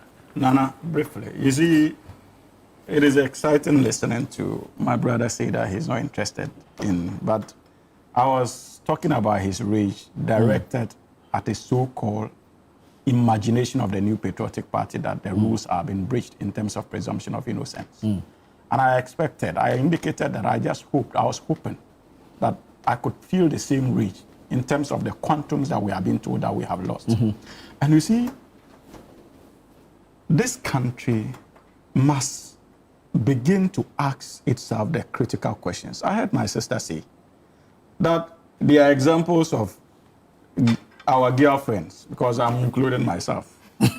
Oh, you have a girlfriend? I don't. Interesting. So why are you including yourself? But I have to consider those of you who are in power now, because we are in power, driving expensive cars. Doc, with the greatest of respect, for me, I'll be interested in that information. You see, we must move our politics beyond mere accusations as young people and back it out with actual concrete information that state authorities can work on. And so if you really feel strongly about what you are saying, my advice to you is simply to get 2 or 3 of your colleagues, write petitions to either the Office of Special Prosecutor that you people have created, or any state investigative arm that you have confidence in, and name these people and let the state authorities investigate. And trust me, if the investigations are started and some of us see sense in these allegations around this table, I will gladly support you and demand the sacking of such appointees. Until that is done, that has always been the stock in trade of the New Patriotic Party. It's a similar position they've espoused. They find an unacceptable way of throwing in needless red herrings anytime we are discussing issues of accountability that borders on their role in government. These are all tangential, intended, please, it's important, intended to obscure the facts. You've heard them recently throwing about the figure of $21 billion, $21 billion. Whether $21 billion, $30 billion, $100 billion, the John Dramani Mahama administration and the National Democratic Congress will ensure that we pull out any penny that these guys in the last 8 years spent unlawfully. Very well. And there's nothing wrong with that. And nothing will prevent us from doing so. And this gimmicks, of trying to obfuscate the issues and belittle the importance of accountability will not watch this time around. They have dared us. That we need to show them examples of people at the end of our tenure. That this is important. They have dared us. But you started by talking about the improvements in the quality of life of some people and people. And I'm just pointing out that it's the same thing in your side. And so if that's a basis for investigation, I don't want to argue. I don't want to be forceful in my argument, please. I don't want to. You know, I need to take a break. You want me to spoil my morning this morning. I won't do that. No, you're having a good morning. But you see, let me take a break. No, just under seconds, about under 5 seconds. What I'm saying is that, look, as a political party, the NPP should see the need. It is one important way of rebranding. At this stage, they must support this government in our quest for accountability. It is for their own sake. Very well. And my brother says that, oh, cathedral. So we are not interested in what happens there today. He is. He's always been against this. He said it. Anyways, let's take a break here. Well, when we come back, we'll hear from Doc a final submission on this matter. I'll take a few of your messages and then we'll continue to other matters. This is Breakfast Daily here on Channel One Television. Stay with us. We'll be right back.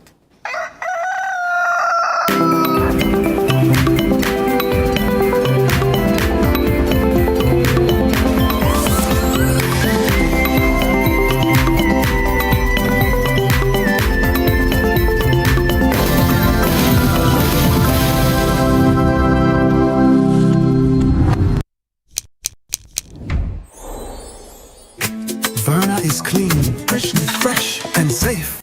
I'm holding my Verna bottle. No plastic seal, no worries. Open and hear the sound like that sound means it's fresh, no trick. No plastic seal, but it's still pure. Cool and clean, you can be sure. Verna leads the brighter way. What takes my doubt away? If it clicks, it's Verna. If it clicks, it's clean. Sip it, feel the difference. Verna water, pure and green. Click, open, sip. Click, open, sip. Jolly Verna, no stress, just sip.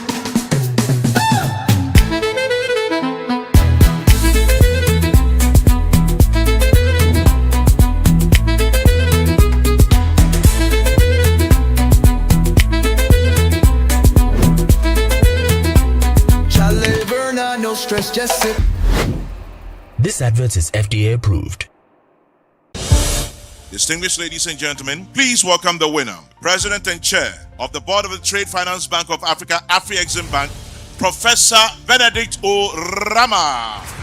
In navigating financial challenges in our region for sustainable development, when we look at challenges, we also know that challenge is one side of a coin. You have challenges, we also have opportunities. And that is why Afrexim Bank has grown the fastest in times of crisis. I also thank organizers for considering me worthy of this prestigious award, which I will cherish all through my life. The Africa Prosperity Champions Awards APCA and Presidential Gala Dinner unites visionaries from heads of state, business leaders, social change makers to innovators to celebrate African excellence in order to encourage a new generation of leaders. More than an awards ceremony, this event declares that Africa's narrative is one of triumph and prosperity. We celebrate a new story where African solutions guide us forward.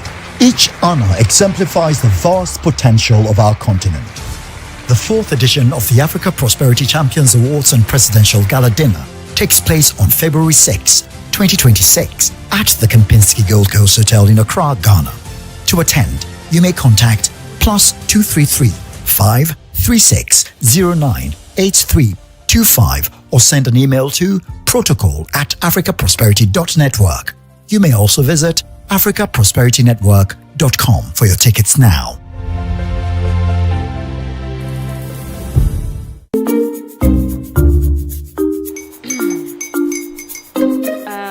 Kwame and his uncle are almost here. Wait a minute. This one too, your friend Kwame. Wait, Kwame. As in the same Kwame again? Yes, mommy. I'm the second coming. Into all this tension just to reintroduce that broke boy from Kaswa. Why would you deceive the family like this again?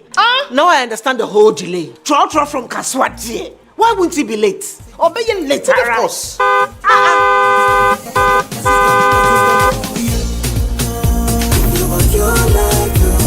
Star 712 hash, star 712 hash.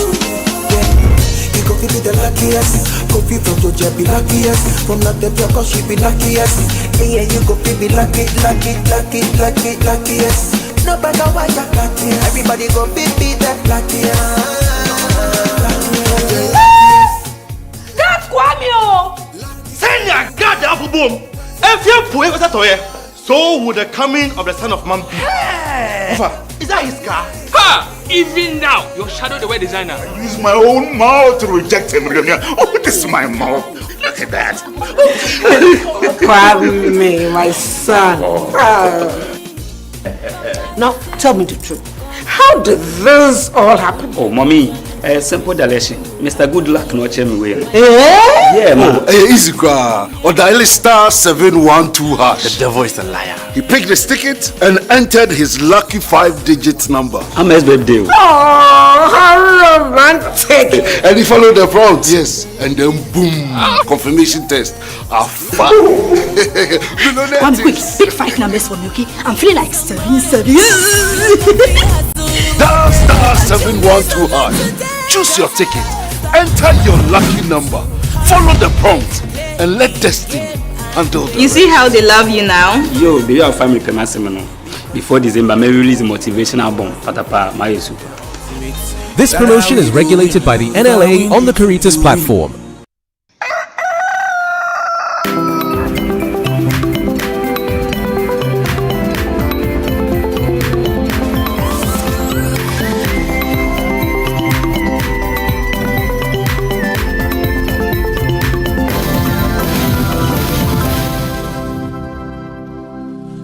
Hello again, grateful that you chose us. This is Breakfast Daily here on Channel 1 Television. We're having the news review segment. I'll take a few of your messages and then we'll move on to some other matters. Good morning, Nana Tufo. Teachers execute their competence in the classroom. Nurses show their competence at the hospital. Journalists execute their competence in the media space, while competent lawyers execute their competence in the law court. Any lawyer that enjoys his work in the media space is a journalist, not a competent lawyer. People can express comment in this country. The most unfortunate statements I'm hearing this morning from the NDC's communications team member is that the Attorney General can call his opponents criminals because they will have an opportunity to defend themselves in court. Frank McKay and Nima Pia sent that one. Haj Ahmed Nima says the Attorney General should take Ghanaian seriously. His media flip-flopping is too much. Suspects are convicted before the real trial. This is dangerous to our democracy. Enoch Enafienya says the few minority led by Honorable Afenyo Markin should give us a break in this country. If they think the AG is not doing what's required of him, the court is there as he used to do. He should spare our minds because we are happy with the AG for how he's carrying us along. Mr. Host, kindly assist to draw the attention of the NDC communicator that the Attorney General is a legal-minded person and has a responsibility to uphold the law in its entirety. He can't pronounce people guilty, and when he's not the court with the competencies as enshrined in our constitution. His comments are prejudicial and must not be tolerated. Kwesi Nakra sent that. If I heard the AG well, the pronouncement was on the activity engaged in criminal enterprise, not the same as saying the person is a criminal. Mbana sent that one in. No, he said criminal. The AG is a walking contradiction. He keeps on shifting the goalposts by using the media for prosecution and churning different figures of alleged money stolen. Is that the way to go? Swallow from La Paz is asking. Bright Krampa from University of Ghana. The Attorney General is not an agent of political parties, nor is his office a platform for the pursuit of political vendetta. His duty is to the people of Ghana, not to the interest of any single political faction. If there are valid accusations against any public official or politician, the right course of action is clear. Present the evidence and let the judicial system decide, rather than resorting to media soundbites or public intimidation. This one says, I agree with Elvis and the MPP lady. The AG should stop the talking and ensure that the law takes place. I thought by now the special tribunals would have been set up and functioning. Your name is Rex. All right. Keep the messages coming in. We'll do our best to read them. Let's move on to some other matters. We're going to the camp of the New Patriotic Party. Paul Afoko is back. He's declared a bid to contest the chairmanship slot of the New Patriotic Party. Doc, this is your home, so I'm coming to you first. Okay. Paul Afoko. Did you see this coming? No, I was quite surprised by it, to be honest. But, you know, I think that when the news came out, I saw some reactions on social media, and so I think we can make some clarifications. Very well. He was suspended from his role as national chairman some time back. He was not expelled from the party. And he didn't leave the party. So the amnesty that required that when you join the party, you have to wait 2 years before contesting really doesn't cover him. So he's within his rights as a member of the New Patriotic Party to contest for the position of national chairman, and I guess we will wish him well.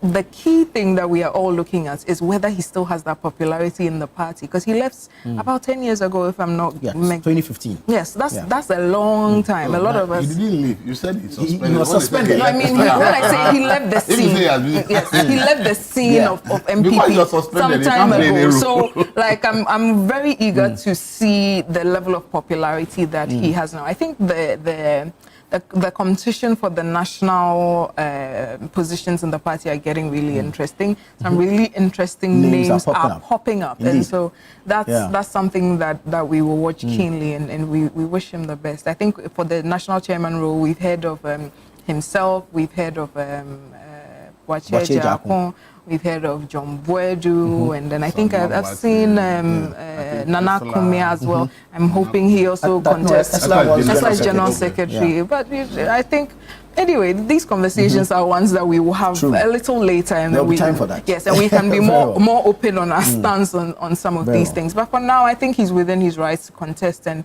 it should be an interesting contest for us after the flag bearership, of course. Right. We'll keep an eye open for that. Elvis, you mentioned that he was suspended 10 years ago, 2015, and so he couldn't have played much of a role. But you see, Kwame Agyapong still found a way to keep his name within the MPP politics. He's been more active even after that suspension. Paul Afoko not so active within that period. I've always said that internal politics is more vicious and more dangerous than when you are having national. Indeed. It's more vicious. See, within the party, everybody wants to be seen as a power player, a power broker. So people actually undertake all kinds of orchestrations against each other. And as I said, some of us, like me, I can't survive in politics. Because when you hear some of the things people do within the party, they sit in the same office and working, and sometimes they are not even talking to each other. And you ask yourself, then what are you working for? I think what was done to Paul Akufo was really unfair. I think that was I think some people orchestrated it. That is my view. I think people deliberately orchestrated that thing against him and Kwame Agyapong and crap. I think some people just orchestrated something against them just to get them suspended. And you see, what happened to them, I think MPP should learn a lesson next time. It shouldn't happen. Because the suspension was never lifted, if I stand to be corrected. But I've never heard anywhere that the suspension on these people was officially lifted. And the question, how can people be suspended and it is indefinite? I don't understand it. I just don't understand how people can be suspended and it's indefinite. Over 10 years ago, something happened, you said people have been suspended. If after the general election, somebody should say, no, this suspension is lasting for a month, 2 or 3. The disciplinary committee that actually took the decision to suspend them, didn't they give a duration for the suspension? So I think that they are MPP is building a party. And you see, what happened to these people has the potential had actually affected so many people in many ways that they may think that there will be no need to sacrifice for their party. So now that they have offered this general amnesty, which has made it possible for Afoko now to come and say, want to contest. I think Rapto also said he want to contest a position. I think that the party should learn lessons and I've always said it, let the suspension have deadlines.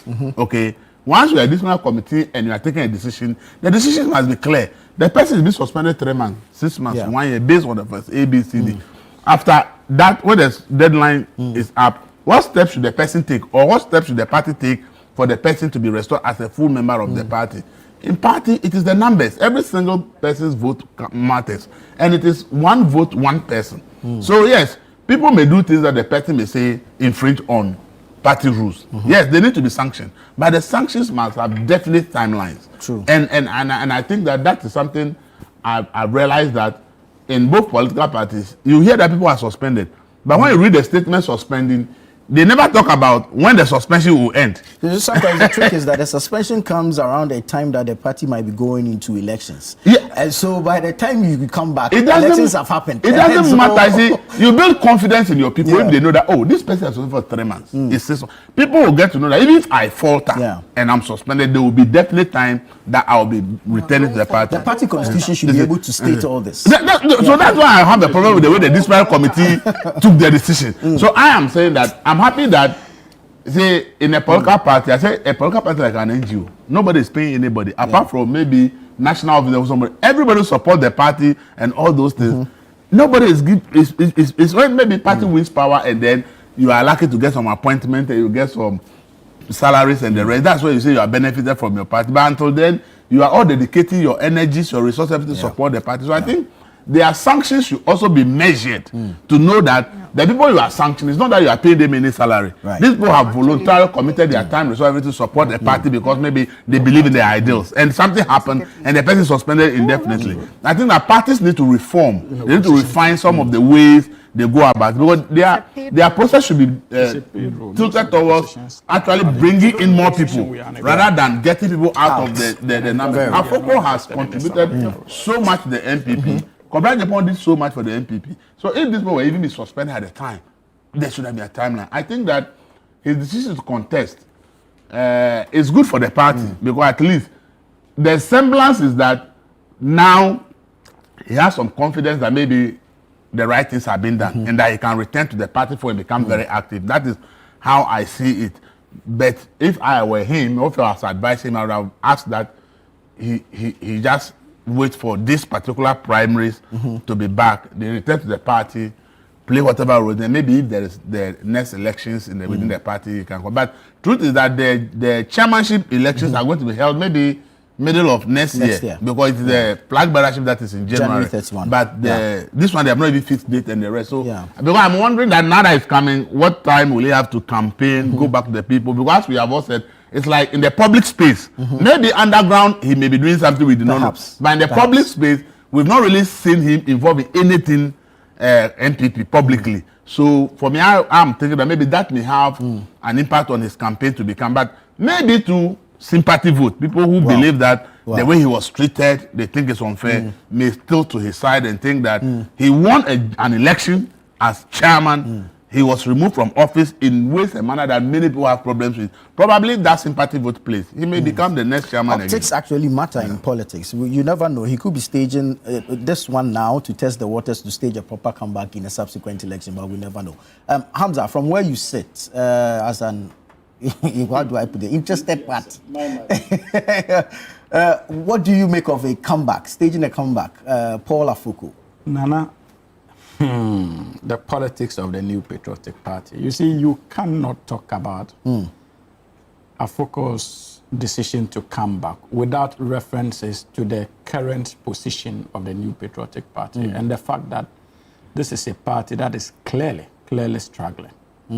And unfortunately, no steps are being taken to resuscitate the New Patriotic Party, especially after their humiliating defeat. On daily basis, it appears we are dealing with an opposition party that is interested in ruining the fortunes of the party and hopefully with a master plan of serving the country better by eventually relegating the party to the background.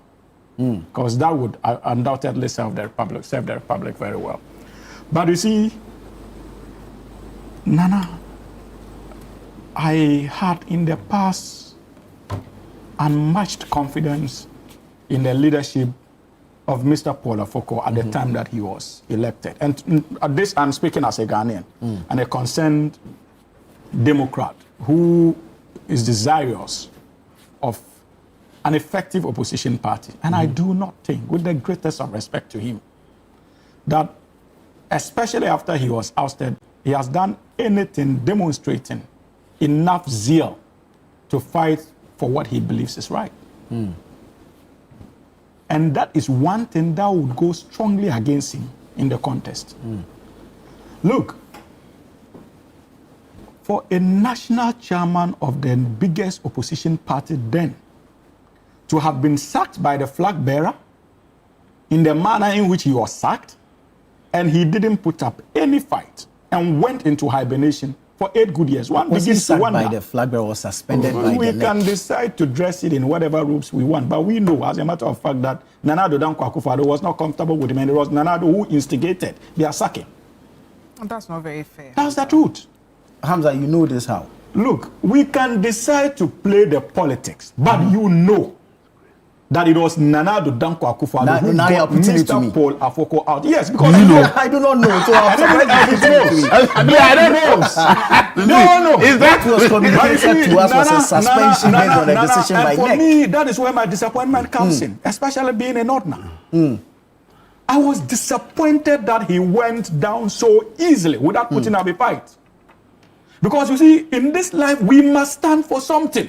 We must stand for principles. Like the CJ is doing. Let's remove CJ. Who? Like they remove CJ. Absolutely, and I respect her for that. I respect her for that. And I think I've made that point on this platform. I say that it is within her right to continue the fight. And I did not see that fighting spirit in Mr. Paul Afoko. He failed to demonstrate to the good people of this country that he had principles that he was holding on to. He went straight into hibernation. And so by that act alone, he only did not succeed in telling the generation then that he didn't have the fire to fight, but he succeeded in telling even generations that were even preparing their grounds to jump into politics that, look, this is not a man who is reliable enough in terms of the political temperature we have in this country. Indeed, like they said, Kopna Jia Japong, another unreliable person, unfortunately. Hamza. Oh, but we are dealing with a general secretary who once upon a time was flag bearer to Nana Addo Dankwa Akufo-Addo, fell out and betrayed the cause of Nana Addo Dankwa Akufo-Addo. Nana Addo decided to ostracize him, even as general secretary, and even subsequently in government. Dr. Mahamudu Bawumia decided to take him on board. I do not have any modicum of respect for such politicians. Decided to take him on board, made him an instrumental member of his campaign, as if to say that indeed Nana Addo has been vindicated. The same gentleman, after managing Dr. Mahamudu Bawumia's campaign, suddenly decides to go and pick a form and contest against Dr. Mahamudu Bawumia. So, what? That is the character we are talking about. Unreliability. But in Akwetia, we saw your lawyer for your supposed candidate who had supposedly won an election, contesting, beat him in primaries, and is now MP. Oh, but I am telling you that as for elections, I don't have a problem with it. But I am talking about reliability. You can decide to describe that as any way you want. You understand? But I'm talking about reliability. For someone to have brought you that close, I find everything wrong with that decision to contest, especially when the person is still in the race. But you see, that is not even the substance of the issue. It is about Paul Afoko. And I feel that over the years, he has demonstrated that there are no principles we can measure him by. And we do not need such people in the politics of our country. We are interested in people who we can measure against certain principles. He appeared in the past to be a strong leader. When the test eventually came, he demonstrated to everybody, not just MPP supporters, that indeed he is weak and meek. Our politics has no room for such players. I think that he needs to accept that the time has come for other people to put up themselves for that particular role. He had his time.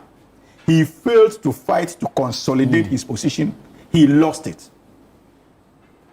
And it is in the interest of the New Patriotic Party to begin to engage to get a chairman who can take them at least out of the woods. All the names that they are throwing around, I do not see any viable candidate for chairman, in all honesty. Really? Absolutely not. I do not, from where I sit. And that is the reason why whoever becomes flag bearer, of course, it is my hope that becomes Dr. Mahamudu Bawumia. That is your hope? Yes. It's all our hopes. Because it will happen. It is somebody we can easily defeat. You share the hope, but the reasons for different. Because his record against Mahama. Because his record is known. No, it's the same thing. His Mahama record is known. in government. It But shows Dr. Mahmoud Bawumia will come and be in government. You see, as for the New Patriotic Party, I can assure them that the damage that Nana Addo Dankwa Akufo-Addo has caused them in the last 16 years, it will take a lifetime to undo. And they seem to be underrating the effects of the Nana Addo leadership on the party. Whoever emerges must lead a charge to rebrand that political party and take it away from the unfortunate legacy of Dr. Mahamudu Bawumia. That is what is his name, Nana Addo Dankwa Akufo-Addo. That is the only way the opposition New Patriotic Party can begin to position itself to be engaged in any meaningful political discourse as far as our democracy is concerned. Look at the front bench in Parliament. I have had cause to make references to it in the past. Still remnants of the Nana Addo bad leadership as far as the party level is concerned. Look at the national executives. The national executives, if you look at them, it looks like it's a parade of incompetence. That's not fair. And that is the unfortunate reality. She knows. Fair. That is absolutely not and fair. And for 8 good years. I hope I'll have an and opportunity for 8 to good respond. years, Nana. That is how. If you want to understand how the MPP handled this country, just look into how they handled their political party and the Nana Addo Dankwa Akufo-Addo, and you would begin to have a fair idea of how this country was managed in the last 8 years.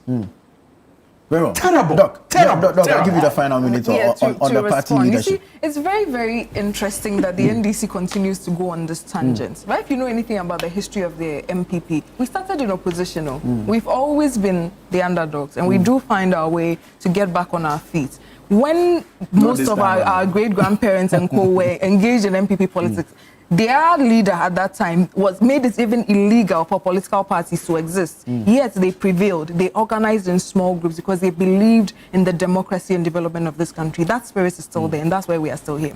But to go on, the party that he's calling so many names, we took a wonderful, fabulous decision to do our presidential primaries first. They lamented. Now I understand why they are lamenting, because it has pushed them to also begin to hasten their steps. One day you hear that their national chairman is doing a thank you tour, which I think he has abrogated. I've not heard anything about it yet. I think we should now we are mourning Nana Konadu, so we should ask Hamza about it. A thank you tour by the national chairman. Then we have a chief of staff whose wife is doing first lady to the chief of staff. I've never heard that term before. So you have your own.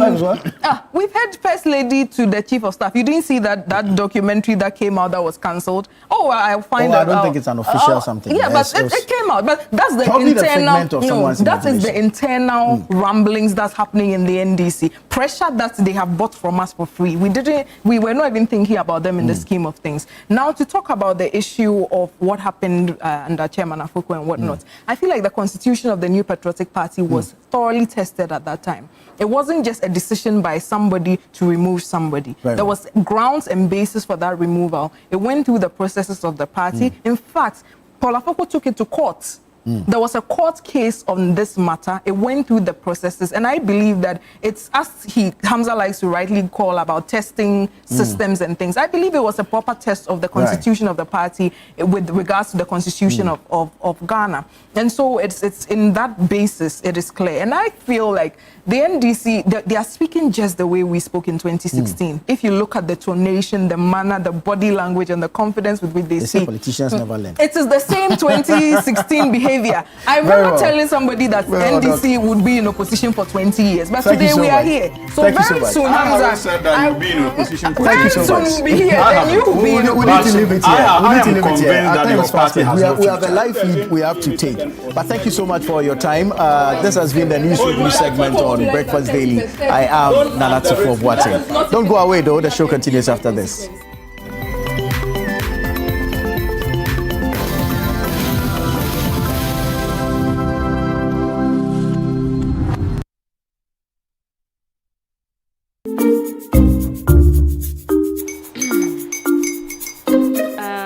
Kwame and his uncle are almost here. Wait a minute. This one too, your friend Kwame. Wait, Kwame. As in the same Kwame again? Yes, mommy. I'm the second coming. Into all this tension, just to reintroduce that broke boy from Kaswa. Why would you deceive the family like this again? Now I understand the whole delay. Trotro from Kaswa. Why wouldn't he be late? Or be late, of course.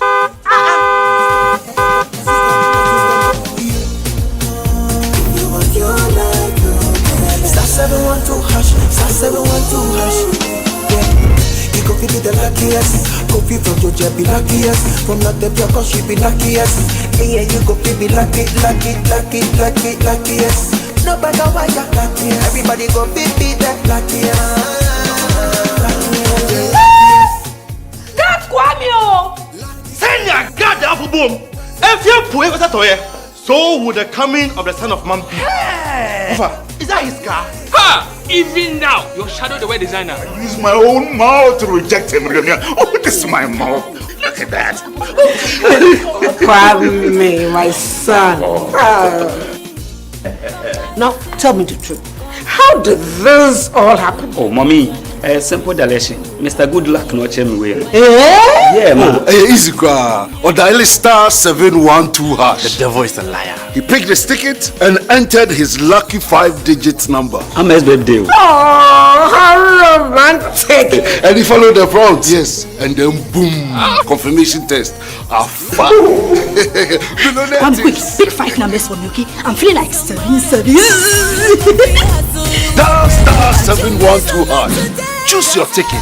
Enter your lucky number. Follow the prompt and let destiny handle the You see how they love you now? Yo, baby, I'll find me Pemasimo. Before December, may release a motivational album. Patapa, my super. This promotion is regulated by the NLA on the Caritas platform. The National Petroleum Authority hereby cautions persons engaged in illicit storage and trading of petroleum products to comply with the regulatory requirements to operate in the downstream petroleum industry. The NPA Act clearly stipulates that no individual shall engage in any commercial activity related to the importation, exportation, re-exportation, shipment, transportation, processing, refining, storage, distribution, marketing, or sale of petroleum products in the downstream industry without first obtaining a license from the NPA board. Failure to secure the necessary license and properly regularize operations will result in confiscation of petroleum products, prosecution under the law, and decommissioning of facility. For more information, contact the National Petroleum Authority on 0302 550 380. You can also visit our head office located at Jolu of the N1 Highway or any of our regional offices.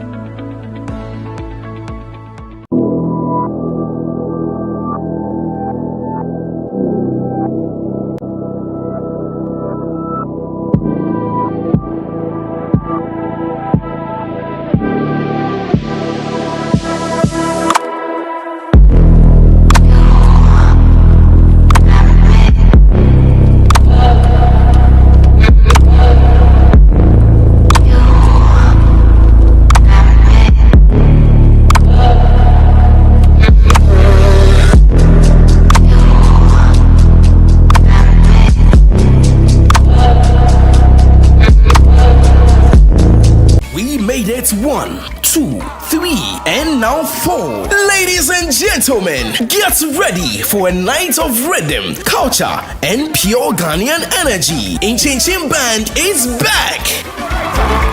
And this time, it's bigger, louder, and more electrifying than ever. It's the Inchinchim Experience, the Avivi edition. Happening live on the 14th of November 2025 at the National Theatre. Showtime 8 o'clock p.m. sharp. Featuring Lucky Mesa, Famiye, Na Ajaman, AEC, Lexi the Comic, Kwame Bringer, and TM Music. It's going to be a night of unforgettable music, laughter, and culture, all on one stage. Tickets going for 150 Ghana cedis. You can dial *920*126*2# to grab your tickets now. For more enquiries or information, call 0503-127-463 or 0541-690-409. This year's concert is mainly powered by Avivi Foods, Ghana's fastest growing food brand, championing local produce and authentic homegrown flavors. Proudly sponsored by Center Point Mall, Verna Water, Boat, Zomo. Media partners. Don't be left out of this year's amazing experience. Come and let's have fun together. Inchinchim Experience, Ghana's rhythm, our legacy. Inchinchim Experience. Feel the music. Technology has helped various caregivers and professionals in the circles of autism to enhance their skills. It will enhance their social interaction through virtual meetings. The cost of the equipment needs to be made affordable, cheaper, so that people could use it and access it. A lot of people can use, we are able to use short code which is that once you have average network to even send SMS, it is able to answer certain questions. People at the rural end should not be left out because that would actually reduce this rural-urban migration. Welcome to EdTech Monday. This is a platform for education, technology discussions, and we have a focus on policymakers, entrepreneurs, and educational ecosystem. EdTech Monday is a platform created by the MasterCard Foundation in partnership with MEST Africa to bring EdTech entrepreneurs, policy stakeholders, and government together to deliberate on important issues within EdTech. Watch EdTech Mondays on Mondays at 7 p.m. Brought to you by the MasterCard Foundation in partnership with MEST Africa, only on Channel One TV.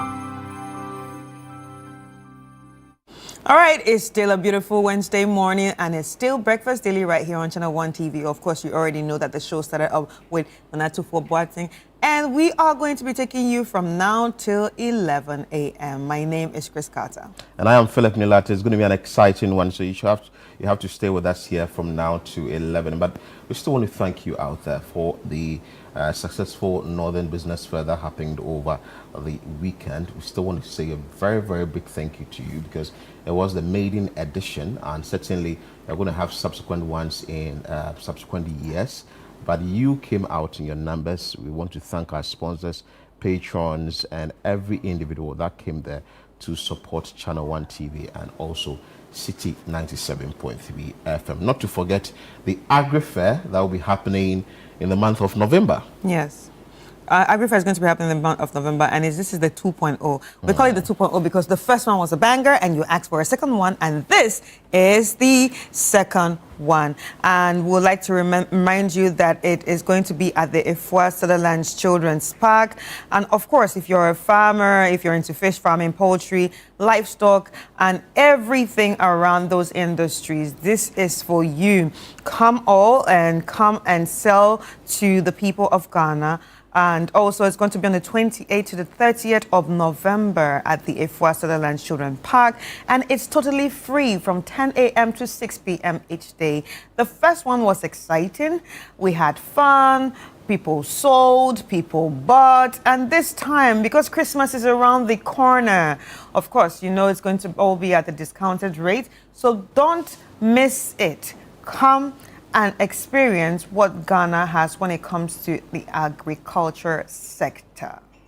0558-973-973 is the number you can call to register. Mind you, we have a limited slot for exhibitors and vendors, but for patrons, it's absolutely free.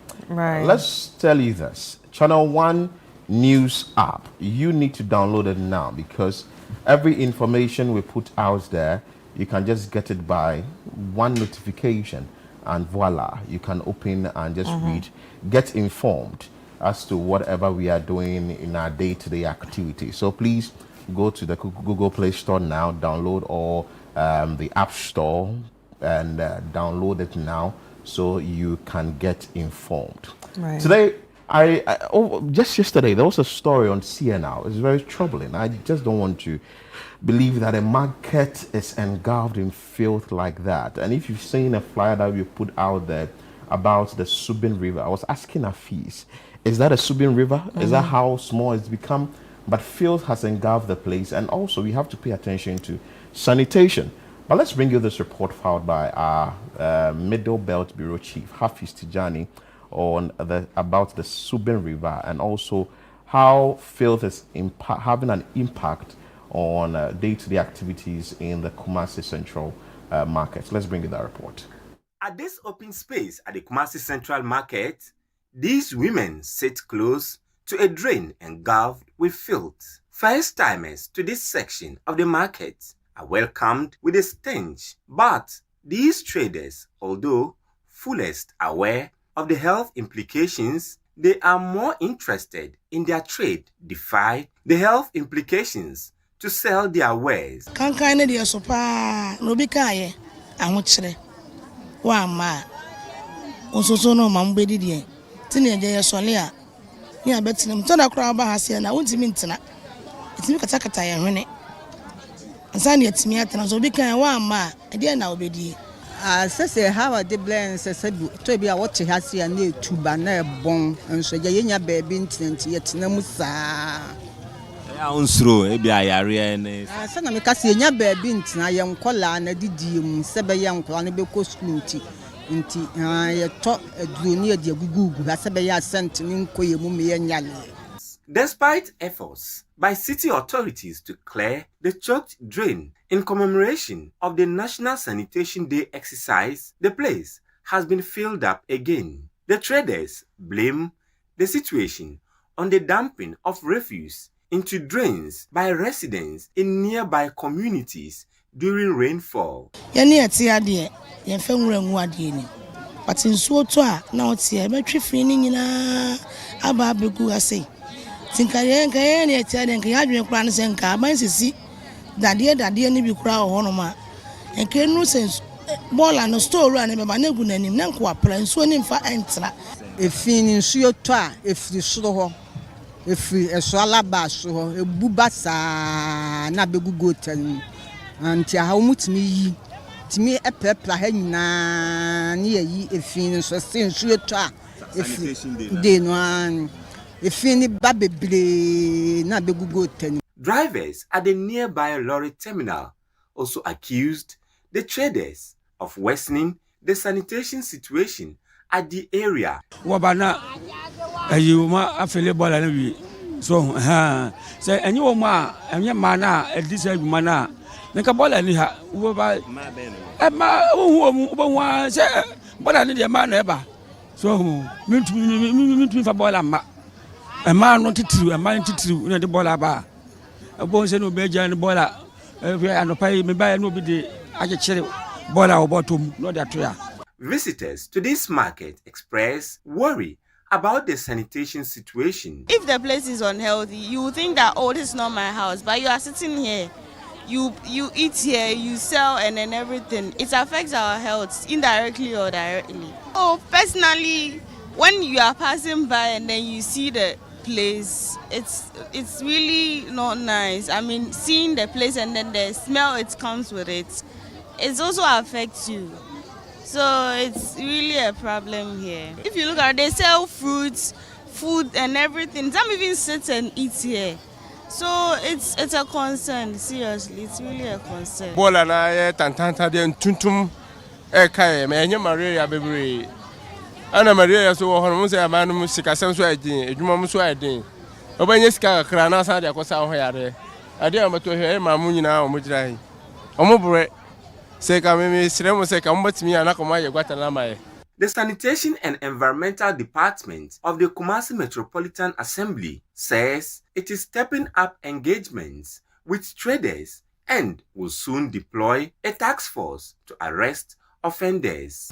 The courts, but what we want to do is that we want to use the leaders to help us monitor that stretch because we are not always there. And so when we are able to engage them well and we make them understand that this is what we want to do, and so their own people will police for us. Additionally, we are putting in place some task force to go around and then periodically monitor some of these things. So enforcement is critical, and we are poised to ensure that we deal with people who flout the laws. Yeah.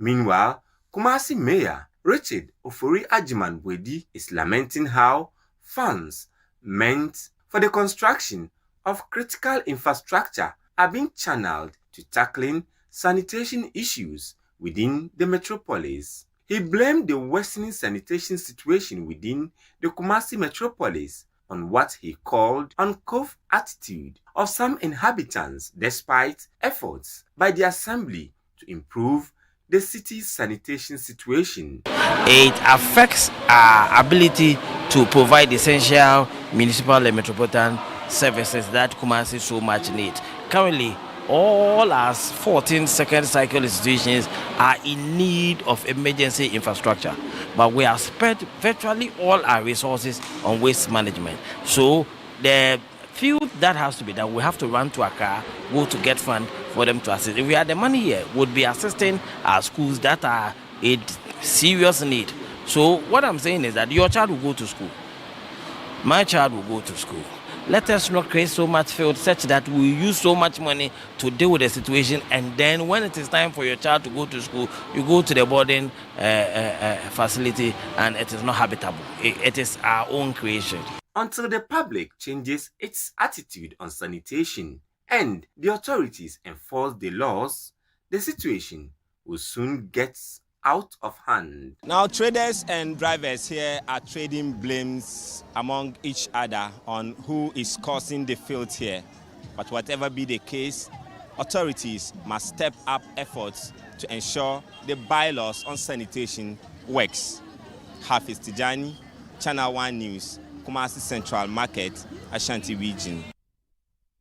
So that report was filed by Hafiz Tijani, but it's not a joke. It's not something we would have to overlook. It's something that has to be taken seriously, because if you visit a market, that is a central market, Kumasi Central Market, the place is engulfed in filth, and also a river body that ideally, maybe Hafiz will explain to us how where it spans from one end to the other, and filth can be found in this river. It's no joke. Something has to be done about it. We understand that the National Sanitation Day has actually been set so that all these things will be addressed. But we can't deal with this one day in a month. No, it's something that cannot be done within a couple of hours. And even with the sanitation day, you just do the sanitation day within 2, 3, 4 hours, then that is it. But when the Kumasi mayor was talking, he made mention of funds. They do not have the money to do A, B, C, and D. And even if they do, money that they are supposed to use in building schools or hospitals and all that will now be channeled into sanitation and all that in the municipality. But I think that if the private sector is also well equipped, it can help address these things. I wouldn't want to really cite the example with Singapore, but that is why I went there, so that we go and look at how sanitation is really being done properly. The government there has really empowered 3 that is sanitation or waste management companies, so that they will deal with whatever it is in the country. So you have 800 Super, you have Kura, and you have AB, that is Alba and WH. They are like sanitation or waste management companies that are dealing with these things. But it's an intentional thing that has to be done for these things to be cleared. You can't be trading blames and be saying that drivers are the ones putting refuse into the drain, and also market women are also saying this or that. But the buck stops with leadership. At the end of the day, if we do not see a leader coming down to work or to get a thing done properly, not long ago we had cases of cholera in this country. It was moving from the Adan side of the country, from that's Greater Accra, from Adan throughout to Kaswa. Are we waiting for another calamity to happen again for us to now say we want to channel funds into sanitation problems in this country? Another big problem too is the MMDCEs, or let's say the assemblies. The assemblies cannot do much because sometimes they are supposed to crack the whip.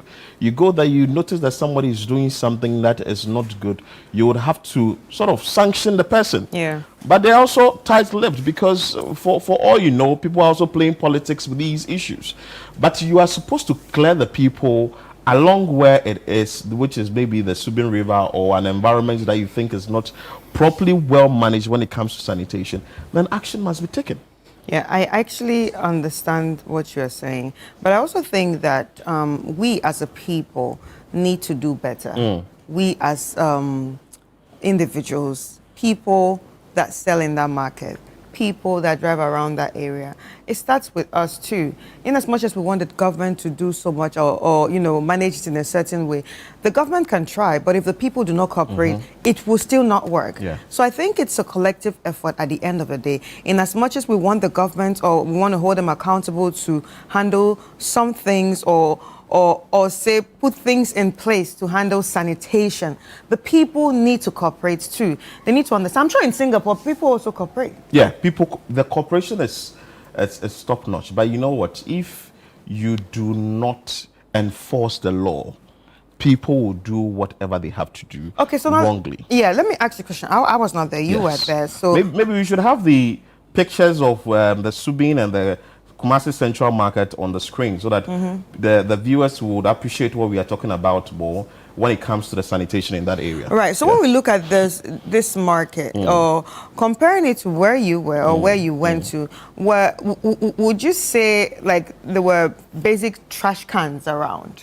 They had 3. Okay. 3. There is a blue, there is a yellow, and there is also another color, I think red. Yeah. So. But there is one that has plastics. Right. Another one, I think electronics. Another one too when it comes to liquid or so. So you don't really or food. Right. Food. Yeah. Food. Remains all that.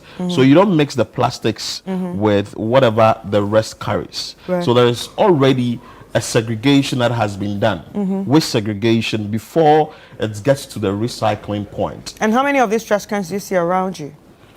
Here in Ghana? No, or there. Everywhere. Everywhere, Every right? corner. I mean, one of these days you have to put out the videos and see how things are working. Every corner, there is a trash can. But if that is what we are also going to see in this country, I really do not know.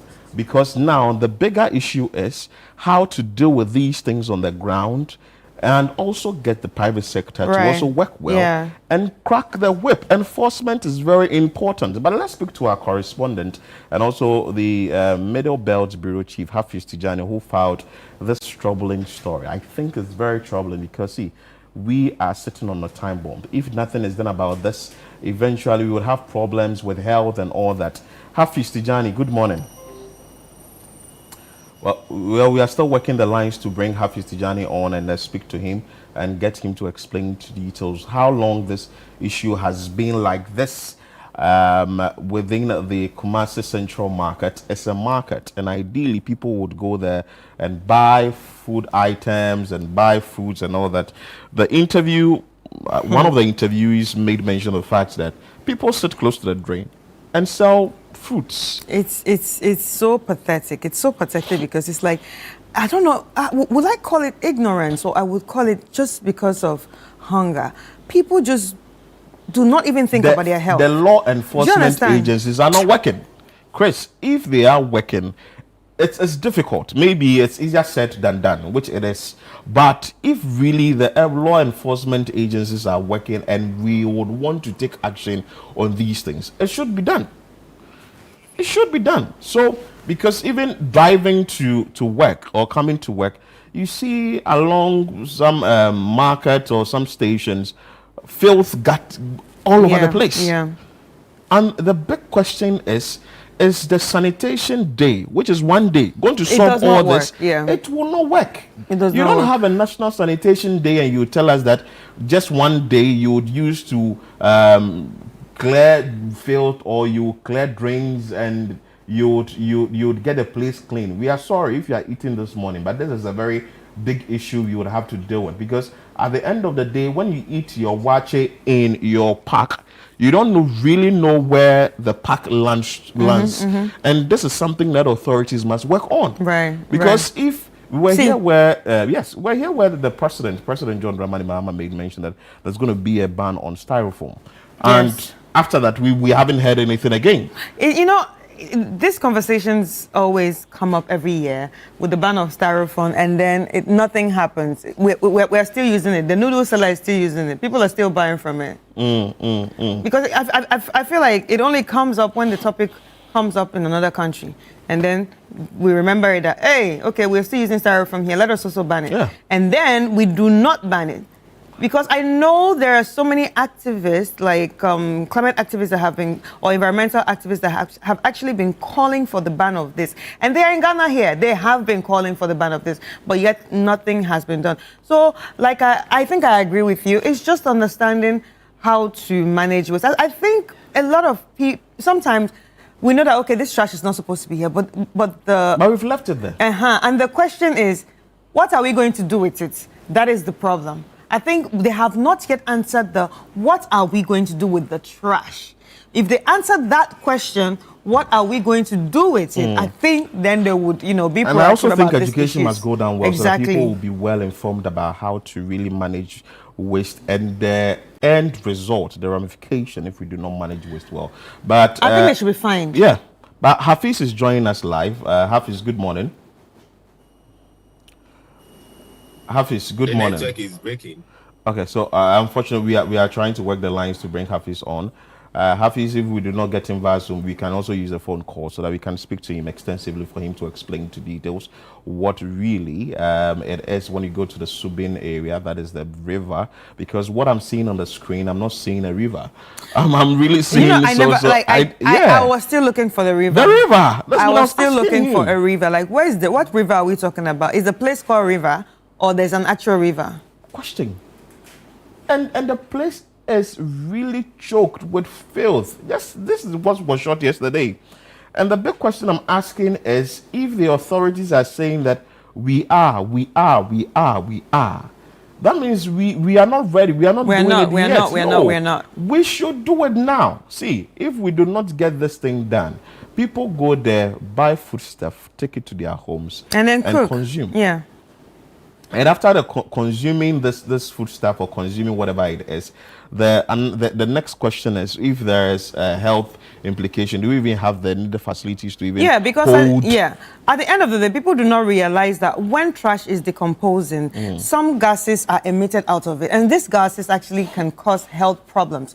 So it's not just about it smelling bad, but it's actually damaging something in you. It affects you neurologically. Do you understand? Some people have headaches. Some people, have stress increase, and of course, stress is cortisol, and everybody knows what cortisol does to your body and how dangerous it is to your body. So if we are if we do not take care of this situation, or if this situation is not taken care of, in some years' time, there's going to be, a wave of a problem at some point. And for those who have respiratory problems, things like this actually increases their problems more. People that have asthma and bronchitis and all that. I think we have a better line for Hafiz now. Let's engage him briefly. Hafiz, good morning. Hello? Hafiz, good morning. This morning, I think we are having technical challenges with connecting to people on the grounds. Hafiz, good morning. Well, unfortunately, we can't connect to Hafiz and also speak to him, but we will still connect to him because we want to really hear from our correspondent and our Middle Belt Bureau Chief on what really is happening in the area and how the government is dealing with this particular issue. Because even if the government is not, I'm sure that there should be a way around to get the issue resolved. Hafiz, good morning. Hey, Philip. I trust you're doing well. I'm well, thanks for asking. Quickly, the report you filed, I'm not seeing a river, Subin River. Tell us about it. Is it a drain or is it a river?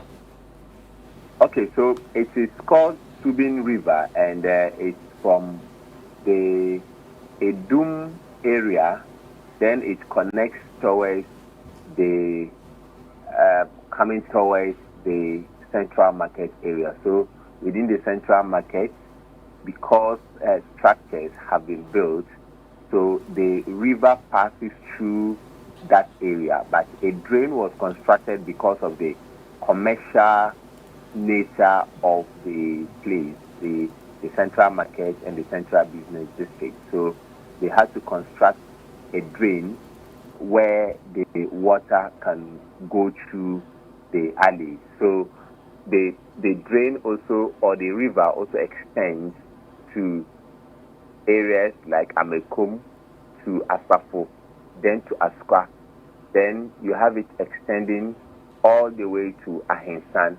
Then it connects to another river. So that is where we had the expansion of the Asukwa drain, which was part of the government project. Then you have the other rivers within the metropolis connecting to it. So it's a river, but because it passes through a commercial area, they have to create some form of drain so that the water doesn't maybe overflow its banks and destroy items or cause flooding. So that's why they created a drain to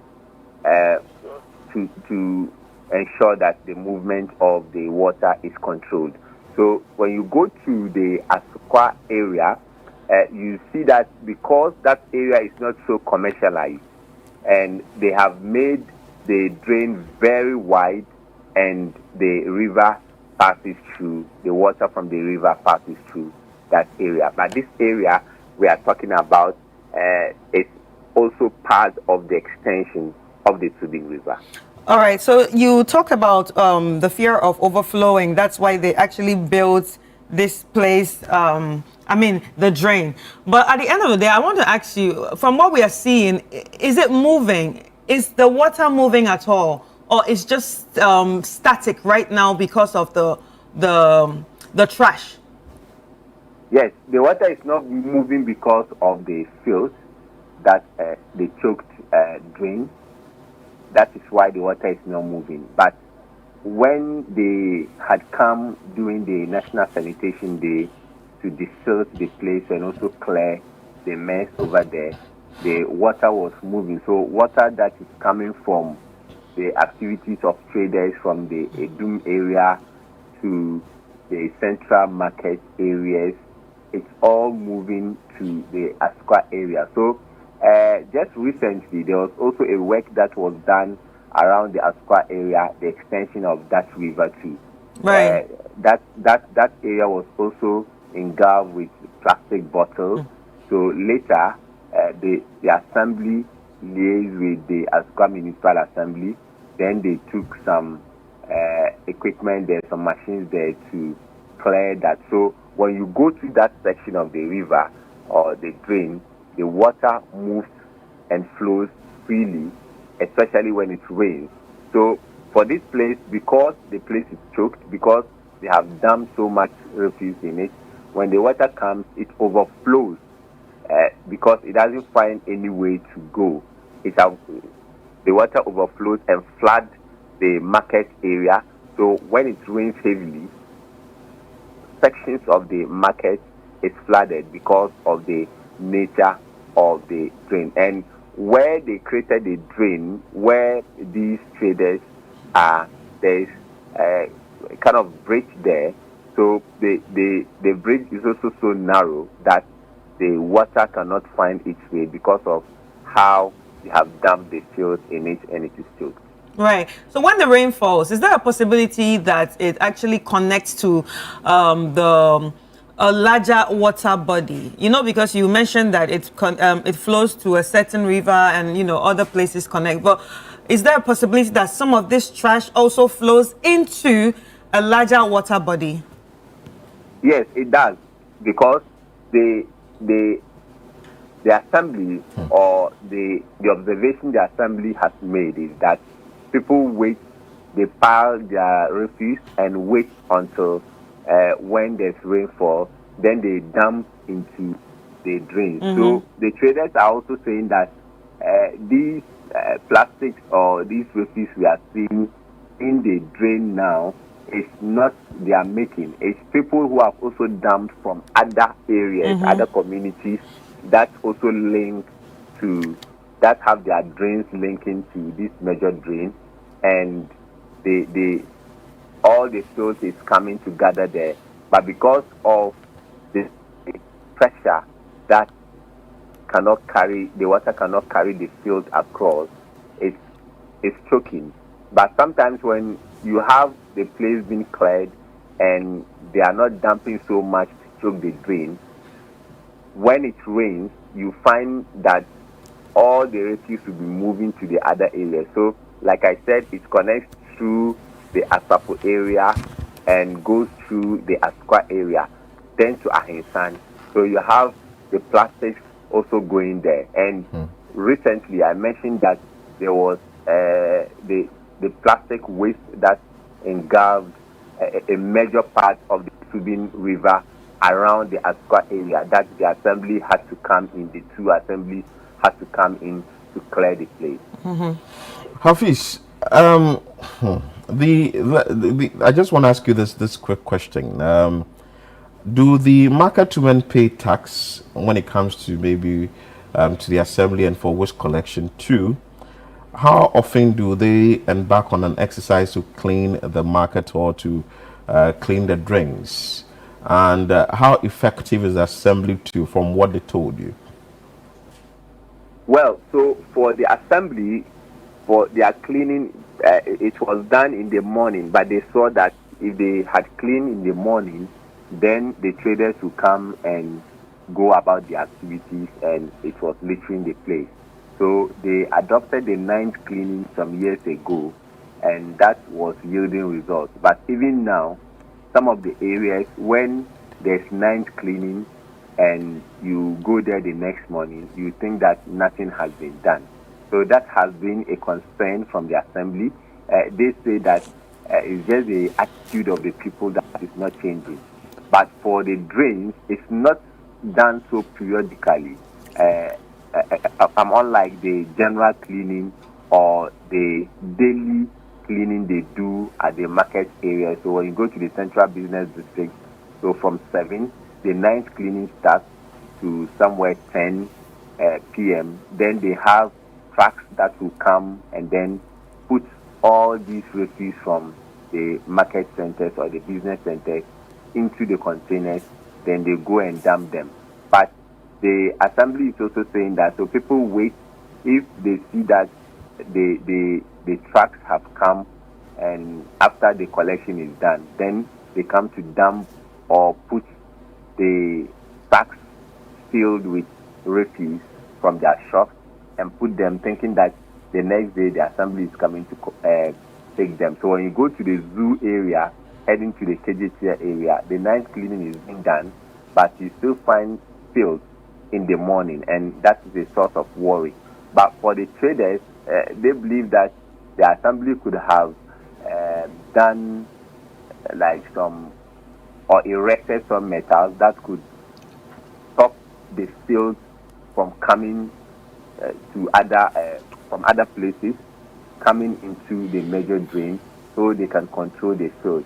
And they want the assembly to at least do a weekly desilting of the drain in terms of the spills, and that they shouldn't wait for the National Sanitation Day, because people also take advantage. They say even if they dump, they are able to clean it during the National Sanitation Day, so people are taking advantage of that.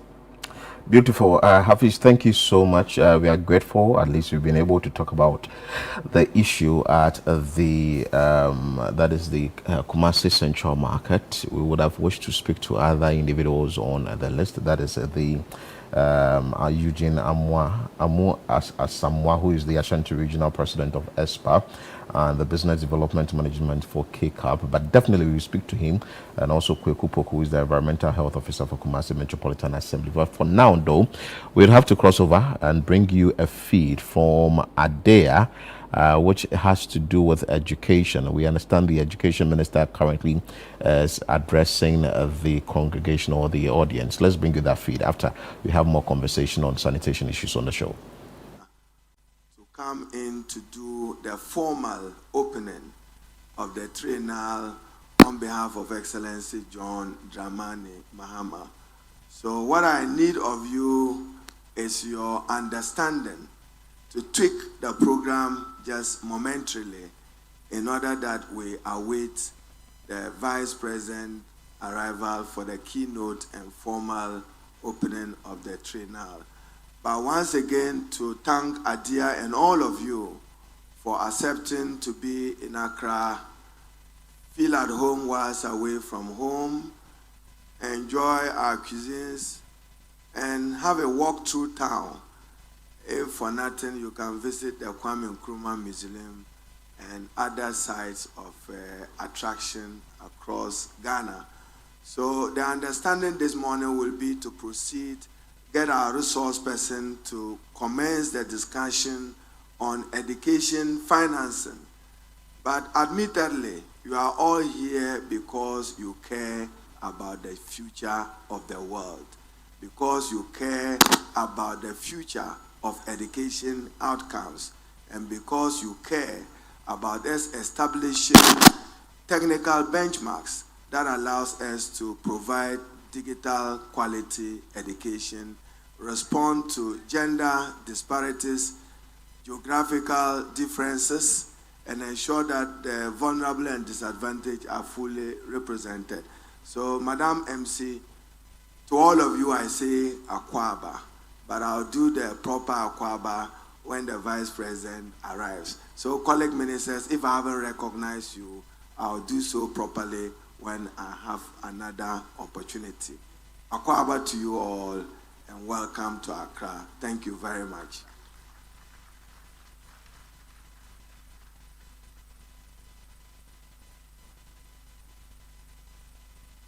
Merci beaucoup, Honorable Ministre, pour votre allocution. Thank you so much, Honorable Minister, for your short speech. Ladies and gentlemen, as earlier on announced, we will have a plenary session. And as the Honorable Minister has announced, it is going to be on financing education in Africa, perspectives from policymakers and industry leaders. But before we start, I would like to humbly call upon the Deputy Minister for Finance for the Republic of Ghana, who is Honorable Thomas Nyako Ampim, for his short speech. Please, a round of applause for him. Thank you.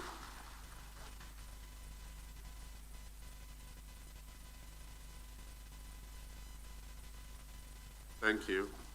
The Honorable Minister for Education for the Republic of Ghana, Honorable Haruna Idrisu, Ministers of State from African countries who are here present, our development partners, leaders of IDEA, Deputy Minister for Education, Dr. Clement Apak, I recognize you. Ladies and gentlemen, I join Honorable Haruna Idrisu to welcome all of you to Ghana, and I commend you, IDEA, for being Africa's premier high-level forum for dialogue, peer learning, exchange of knowledge, and impactful experiences in education.